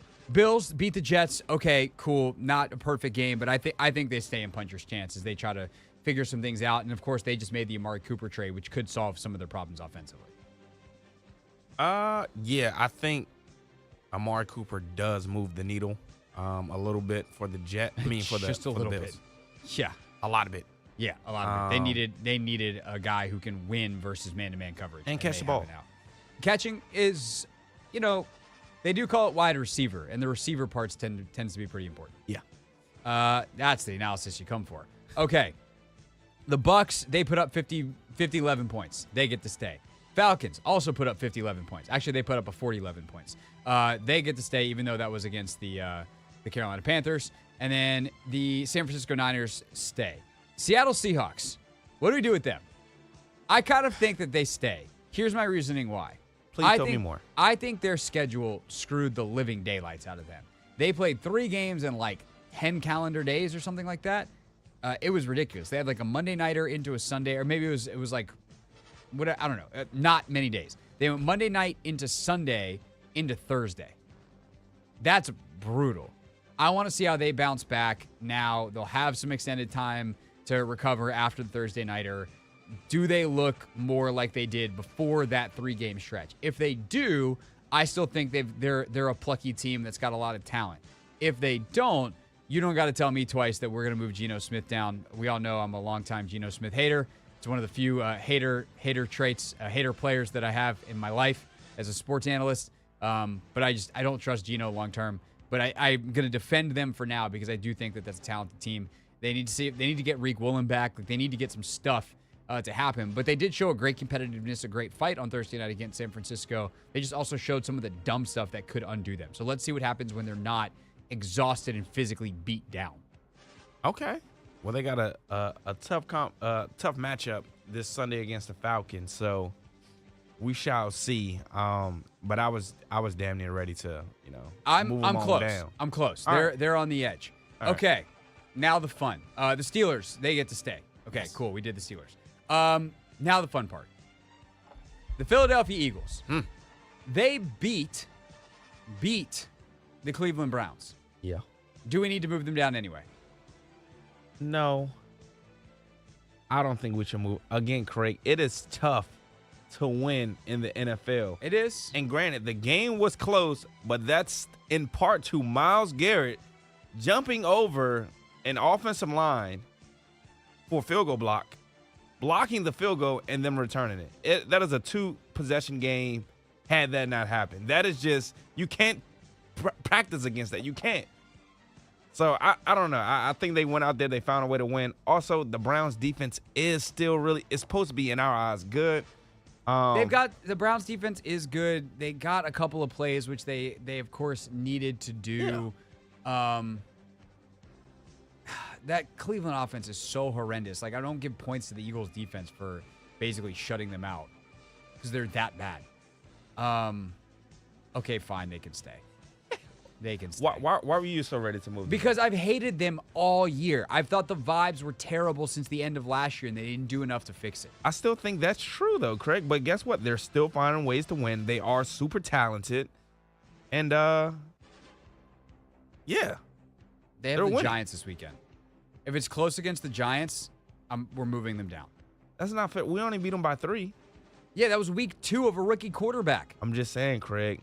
It's tough to win in this NFL. And the Giants just beat the Seahawks. Fine. You can at least let us move the Cowboys down? Yeah, we can move them down. Yeah, all right. We're going to move them. After what happened to them, complete belt to butt, man. They flat out, here's the thing about them. The reason that you love the Commanders as a fan is the reason you hate the Cowboys. This is a team that, by the way, I am so distracted right now. They are doing a Panic or Patience segment on NFL Network's fantasy show. Yeah. And the screen is like doing a whole earthquake bit. Uh-huh. I gotta change the channel. Literally, it's too, my ADD brain, I'm gonna watch the NHL Network. Nice. Why? Because it's the next channel down on whatever, I guess Verizon Fios that we have. But the screen was literally going, woo, like, I don't know, the risk of, it was like, whoa, like every 5 seconds, and it was giving me a headache. Yeah. So, Derek Steppen is currently on NHL Now, and his screen's not moving. Anyway, the point is, the Cowboys are non-competitive in some of these games. Like, their give a bleep level isn't high enough. Their strain, all the stuff that DQ had instilled in that team, bye-bye. Not to mention the talent deficiencies with Tank Lawrence and Micah and some of the other guys they have out. They absolutely got punked. You're punked. You can get punked like that. You got to go down for at least a week. We'll see how they bounce back. But that is, I don't trust Mike McCarthy to inspire inspiration. Jerry's getting in fights on the radio. Like, I'm not a believer in Dallas in any way, even though I think that they obviously have tremendous talent at the quarterback and position, and CeeDee Lamb's a hell of a player. Okay. Interesting, but not quite good enough. Any of these teams need to go up or down. Let's start with the Chicago Bears. 4-2, baby. Suddenly look like they know what they're doing. They also look like they know what they're doing against the Carolina Panthers and the Jacksonville Jaguars. Yeah. They've beaten one-win teams. That's it. All their wins have come against one-win teams. Which is absolutely wild. And then, of course, they have a bye coming into the Washington game. Yeah. So, I don't know what to do. I mean, the closest you can get to a bye in the NFL outside of Cleveland, and even with Cleveland, might be the Carolina Panthers. So, we'll see what Washington can do on Sunday. Famous last words. But do the Bears, like, if Caleb is going to play like this, obviously they need to come up. Here's the reason I think that we actually should realistically move them up. Their defense, I believe it is now 12 of 13 games, giving up 21 points or less. That is a reliably fantastic unit. The entire NFC North ranks in the top 4 in takeaways. AKA they're 1 through 4? Yes. That's bananas. Crazy. But yes, I'm all in for moving the Bears up again coming into the season. Last season, everybody talked about their defense. We were just waiting for the offense to catch up.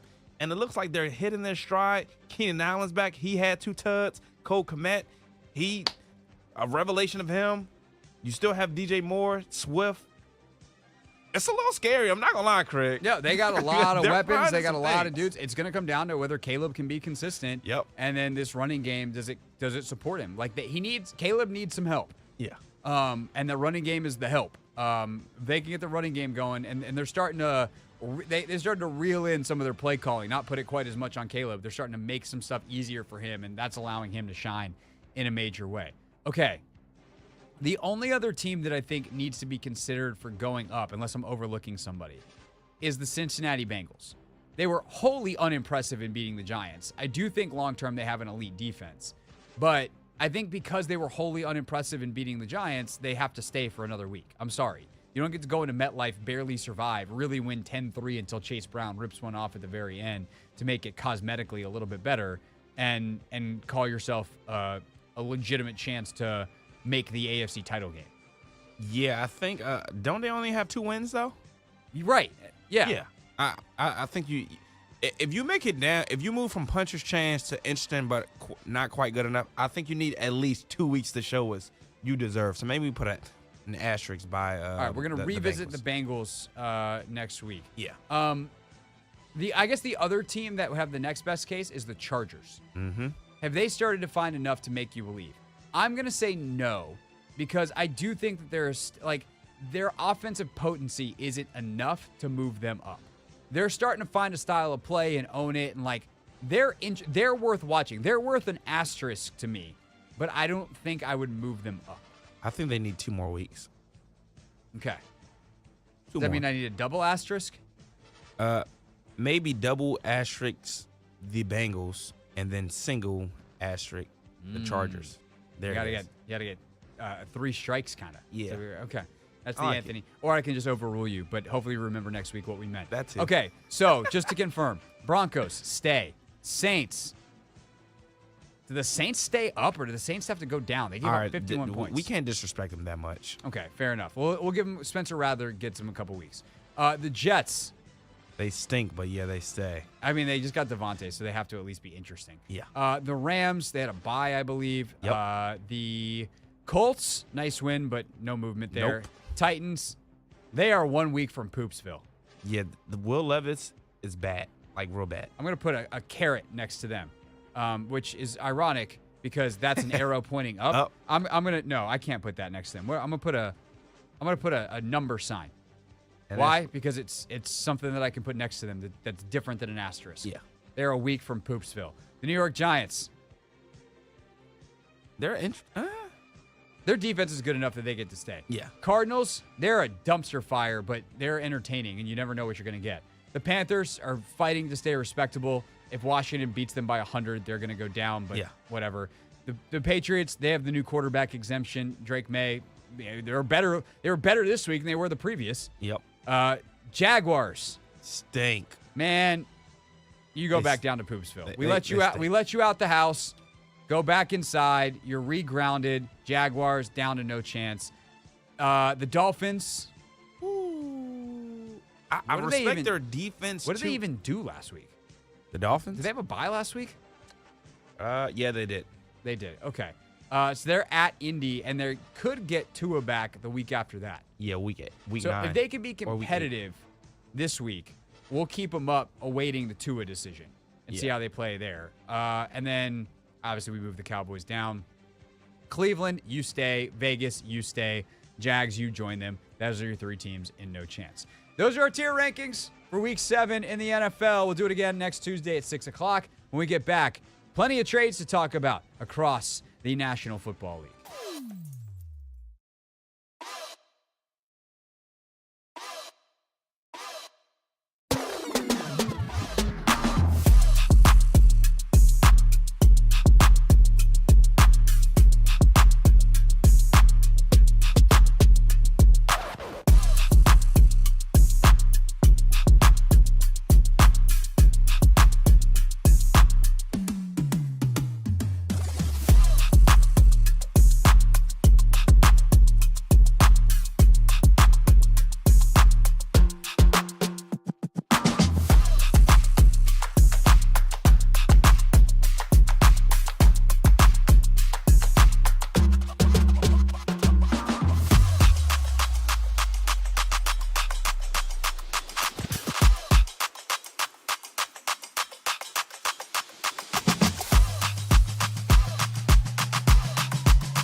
the Hoffman Show. We're on the Team 980. We're always live as well on the free Odyssey app. Streaming live on YouTube at the Team 980. I got fuzz on my Anthony. I've been sitting by myself in this studio. Why is there fuzz on my shirt? I guess I had that jacket on. Maybe I have fuzz on my jacket. Oh yeah, there's some right there too. Where at?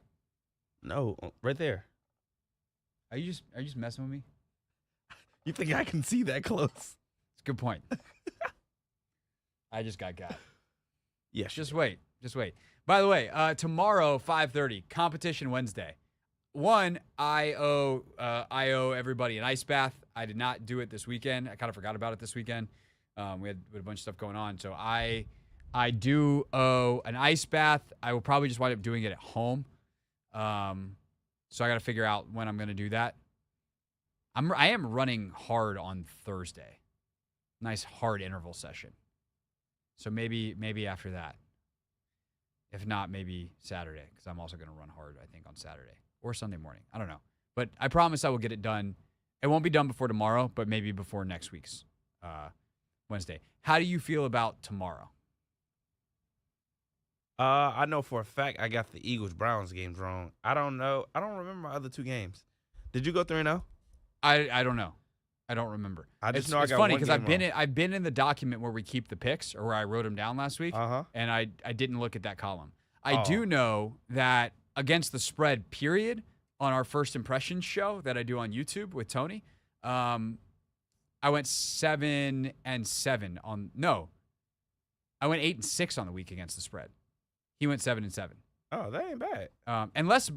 Actually, you know what? I might just look right now, because it depends on what the line was for Buffalo last night, and I'm a little scared that it was 3.5, not 3. Oh yeah, I went 2-1. So if I went 2-1, I definitely won, because I got the Bears in the tiebreaker. So if you went 3-0, I'll be spinning that wheel. You look nervous over there, Craig. Let's see. Buffalo. Dang it, Buffalo was -3.5. How much did they win by? 3.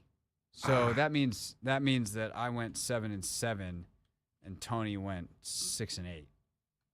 Dang, that's rough. That's a bummer. Did you have them in competition Wednesday picks? No. Oh, I wish you did. I got that one. No, you went 3-0. No. Are we just gonna do this right now? What was the final score of the Indy game? I think they won by like 5 or something. It wasn't a 2-point game, right? Colts. It was a 3-point game. They won 20-17. You went 3-0? Sure did, Anthony. No. The wheel is coming back over here. Is headed back over there tomorrow. No.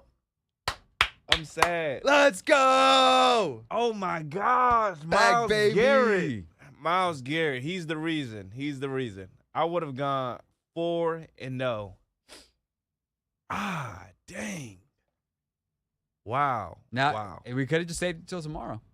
But you wanted to know. It's all good. I was just teasing. I need to wrap my brain around, these punishments anyway. So I just hope I don't get an ice bath.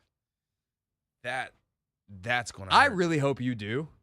Oh my gosh. You want to know what would actually be funny is if you do, and then I don't know. we do it together? Yeah, does Prep have the ice baths or the cold tubs in their facility? We have one. We need 2, obviously. I know. We only have one. We could do it on the same day though. And then I can line up the videos. And maybe they added a second one. I don't know. Check. I'll check. If you get ice bath and I still haven't done mine, and there's 2, then we'll go 3, 2, 1, and we'll jump in. And I'm not going to be looking forward to that. I'm going. Oh my god. Here's the thing about me in competition. Oh my god. If it's just me in the ice bath, I might be like I might give in to my desires to shriek and yell and acknowledge how cold I am. Bro, if it's me and you, same time, Kevin Hart, cold as you know what show style, and in 2 separate ice baths, I'm gonna be a stone cold killer. Yeah, you are. I'm gonna be. You're a not. crybaby. Nope. I will. You're going to be unwell. Well. The contrast will be magnifique. Now that is what I'm rooting for. Oh my! Is there any God. of these punishments that you're actually low key rooting for because you're interested in how it would go? Rooting for? I mean, I can do the 100 push-ups, no question. Yeah, you did like 80 in a row the other day, so that's impressive. What else? The mask. That one's not that bad. Yeah. I think that one would be fun. I think that one's more fun for you than for me because there's a chance that I have to wear a mask while I'm doing a serious segment. Yeah. And if I have to make a serious point, I probably would just be like, hey, we're going to. I thought I enjoy dressing up too, though. So that's true. You do. You're a Halloween guy. Yeah. I kind of low key want to do the chicken wings. Yeah, I think I want to have like a mini because I know we didn't push it so hot that I'm going to be unwell. Short term and long term. But like 5 pretty hot chicken wings, that could be fun. That could be smooth. So that or I'm just really hungry right now. They got those hot chips right there too. The ones. No, we're not doing the one chip challenge. That is a like you lost 3 seasons in a row of picks. Oh, I guess we could put that on the table for you this year. Oh my gosh. By the way, did you have you by chance gone back and calculated how we did? I didn't even listen to the segment. Well, you got it written down from Friday. Yeah, I can just. No, I haven't tallied it. Okay, I'm curious to see how we did. We'll do that on Friday. Anyway, we're going to talk about the NFL trades there. We got sidetracked. Amari Cooper's going to the Browns. Devontae Adams is going to the Jets. Amari Cooper's going to the Bills from the Browns. Devontae Adams is going to the Jets. I hope the Buffalo one works out and Aaron Rodgers and Devontae Adams get into a fight on the sideline because that's what Aaron Rodgers deserves. Oh my gosh. You don't think they're going to turn back the clock? I mean, to an extent. Okay. Rodgers, here's the thing. Rodgers last year in Green Bay, he wasn't good. Yeah. Then he tore his Achilles. Then he got entire control of the franchise. Then he's even worse. Yeah. He's not good.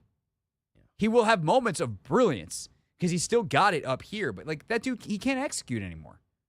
Nope. And he's not, like, defenses have changed in the NFL. And I don't know that he's fully, like, that's the amazing thing about Peyton and Brady as they went. Like, they just changed with the defenses. As the defenses evolved, they found new ways to win. Like, Brady always talks about how, like, these quarterbacks these days, they don't have to play that well. We used to have to protect our guys from big hits, and, like, we had to play an even more cerebral version of the position because of the rules. And now some of the things that we had to think about and consider, the rules take care of for these younger quarterbacks. Rodgers almost got Garrett Wilson killed last night. So, yeah, will they turn back the clock some? Yes. Has Aaron Rodgers, maybe should we have considered the fact that he doesn't want to throw to any new receivers? Is that a relevant plot point in maybe his adaptability? Perhaps. I think had he not missed OTAs and some of training camp, maybe some of the time in that he wishes he had with the receivers. He had to go to Egypt. Yeah.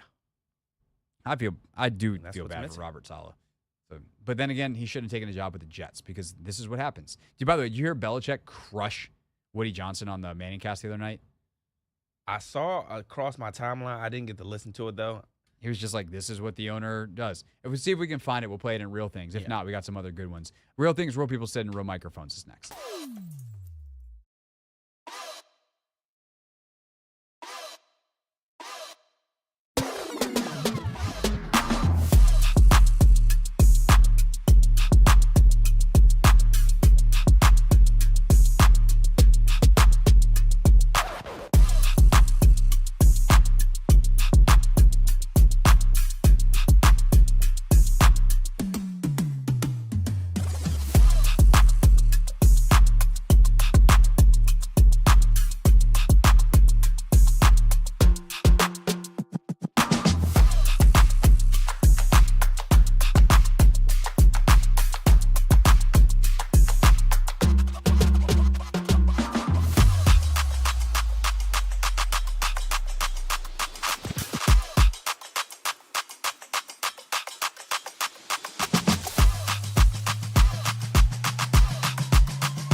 the Hoffman Show. We're on the Team 980. We're always live as well on the free Odyssey app, streaming live on YouTube too at the Team 980. Tomorrow, Competition Wednesday. We'll run through what we've done or what we picked. We'll make our new picks, and Anthony will spin the wheel, as we have just discovered in the previous segment that he lost. Hate to see it. Got real cocky last week. Young man never learns. Oh, you want to rub it in, Craig? Thing is, when I was losing, I was humble. When I win, I am relatively humble, maybe a little less humble, but I certainly will. I will have some fun needling. You got out of pocket. Yeah, I might have ruffled some feathers, but it is what it is. I'm not gonna lie, Craig. I like when I lose though, because that's the kind of humility I need. Yeah, it's important for your character. That's all. So we got Competition Wednesday tomorrow. What else we got? Dan Quinn, Jayden Daniels will talk. JD for the first time, obviously, since getting the chance to watch the tape and kind of think about how he played against Baltimore. Review, I guess, how he played against Baltimore. Also, I want to talk about the defense a little bit more tomorrow because I think there's some really interesting stuff that Logan brought up on Take Command. So we'll let you hear a little bit of what he had to say and react off of those key points. So all of that tomorrow on the show. Meanwhile, today, Anthony, what was your favorite part of the show? The best of. If someone would say to go listen to the Hoffman Show podcast for any part of the show that they missed when we end live here in just a few moments, what would you recommend they check out? Vibe check has been good. I think everybody calling in, just being encouraged about, where the team is. I think that is, it's just good to spread positive vibes, and there's a positive vibe around the team in general. And not just the team, the fan base as well. So love that. But I think Mitch was really good. I thought Mitch was great today. Yeah. I really enjoyed that conversation. There's some good back and forth on some technical stuff, but also some bigger picture stuff. That was what I was going to say. Yeah. So, hour 2 starts off with Tischler. Good stuff there. I think the chat about whether or not the game against the Panthers is, the more important game of the two, I think that was a good combo. So yeah, it's something that we'll probably tackle on a little bit more as the week goes. Other than that, any other housekeeping that we need to take care of, Anthony? I don't think so. All right. Well, in that case, Anthony did some good producing work in the break, so we have the Bill Belichick sound, and we got John Allen this morning on the Junkies. So let's get to it. It's time for Real Things. Real things. We're not going to be sucked this year. Real people. 5-11, not very good. Set into real microphones. The culture is actually damn good. Alrighty, so we mentioned this on the Manning cast last night. They were talking about the Jets and everything that has gone on, the disaster that is the organization after Robert Saleh gets fired. And let's just say Bill Belichick, who has his own very unique history with the Jets. If you're not familiar, you should absolutely look it up. He had thoughts. That's kind of what it's been there at the Jets. It barely won over 30% in the last 10 years, so the owner being the owner, just ready, fire, aim. But Bill, you mentioned, in '99, you were the DC for the Jets. Parcells was the head coach. He stepped down. You replaced him for a day before resigning. We have a recreation of your resignation letter that we can show here. You wrote, quote, "I resigned as HC of the NYJ," and you wrote it on a napkin. Bill, looking back, which is stranger, that you resigned on a napkin or that you couldn't be bothered to write out the words head coach? I was tight on space. Hey, look, Peyton, I was the head coach of the Jets twice. I was the head coach before Parcells came there, and I was the head coach after Bill resigned. Undefeated, unscored on, all right? My career as a coach of the Jets, it's unblemished. Oh, except for the resignation part. Yeah. I love Bill. He's a funny guy. He is a very funny guy. I'm trying to look up his career record against the Jets. I'm coaching results, maybe? No, that's not what I want. Full coaching history, work for, full site menu. I'm on the full site. Hold on. Bill Belichick career record versus Jets. whenever this article was written, 38-11. Good gracious. Yeah. He beat the crap out of them routinely. Yeah, often. Yeah. And that's not just punking them with his resignation. So that's nice. Meanwhile, back on the home front, John Allen this morning on the Sports Junkies talking about the bad news that he is going to be out for the season with his torn pec. Actually called on the way to the surgery, but there is good news the way John sees it for the rest of the season for the Commanders. Yeah, it's unfortunate, but, God has a plan, and his plan is never wrong, and when you're in the midst of it, it's easy to feel the woe is me and have everybody, want to feel bad for you, but at the end of the day, he has a plan that I'm going to be faithful to and see it through, and trust me, the good thing about our situation is as long as we have Jayden, we have a chance. So I highly doubt this is going to be the only year that we're going to have an opportunity to play some good football late in the season, and I'm looking forward to coming back stronger than ever. I think that is significant. John is very good at saying the right things. I think he said a lot of right things over the course of the years to get by, but there's a conviction there that I think is very real. And for all the talk, we did the segment yesterday as John Allen played his last snap in Washington. I think he is going to want to be here. And I think that is a great sign for what Dan Quinn and Adam Peters have built, whether they want him and how the money works when push comes to shove.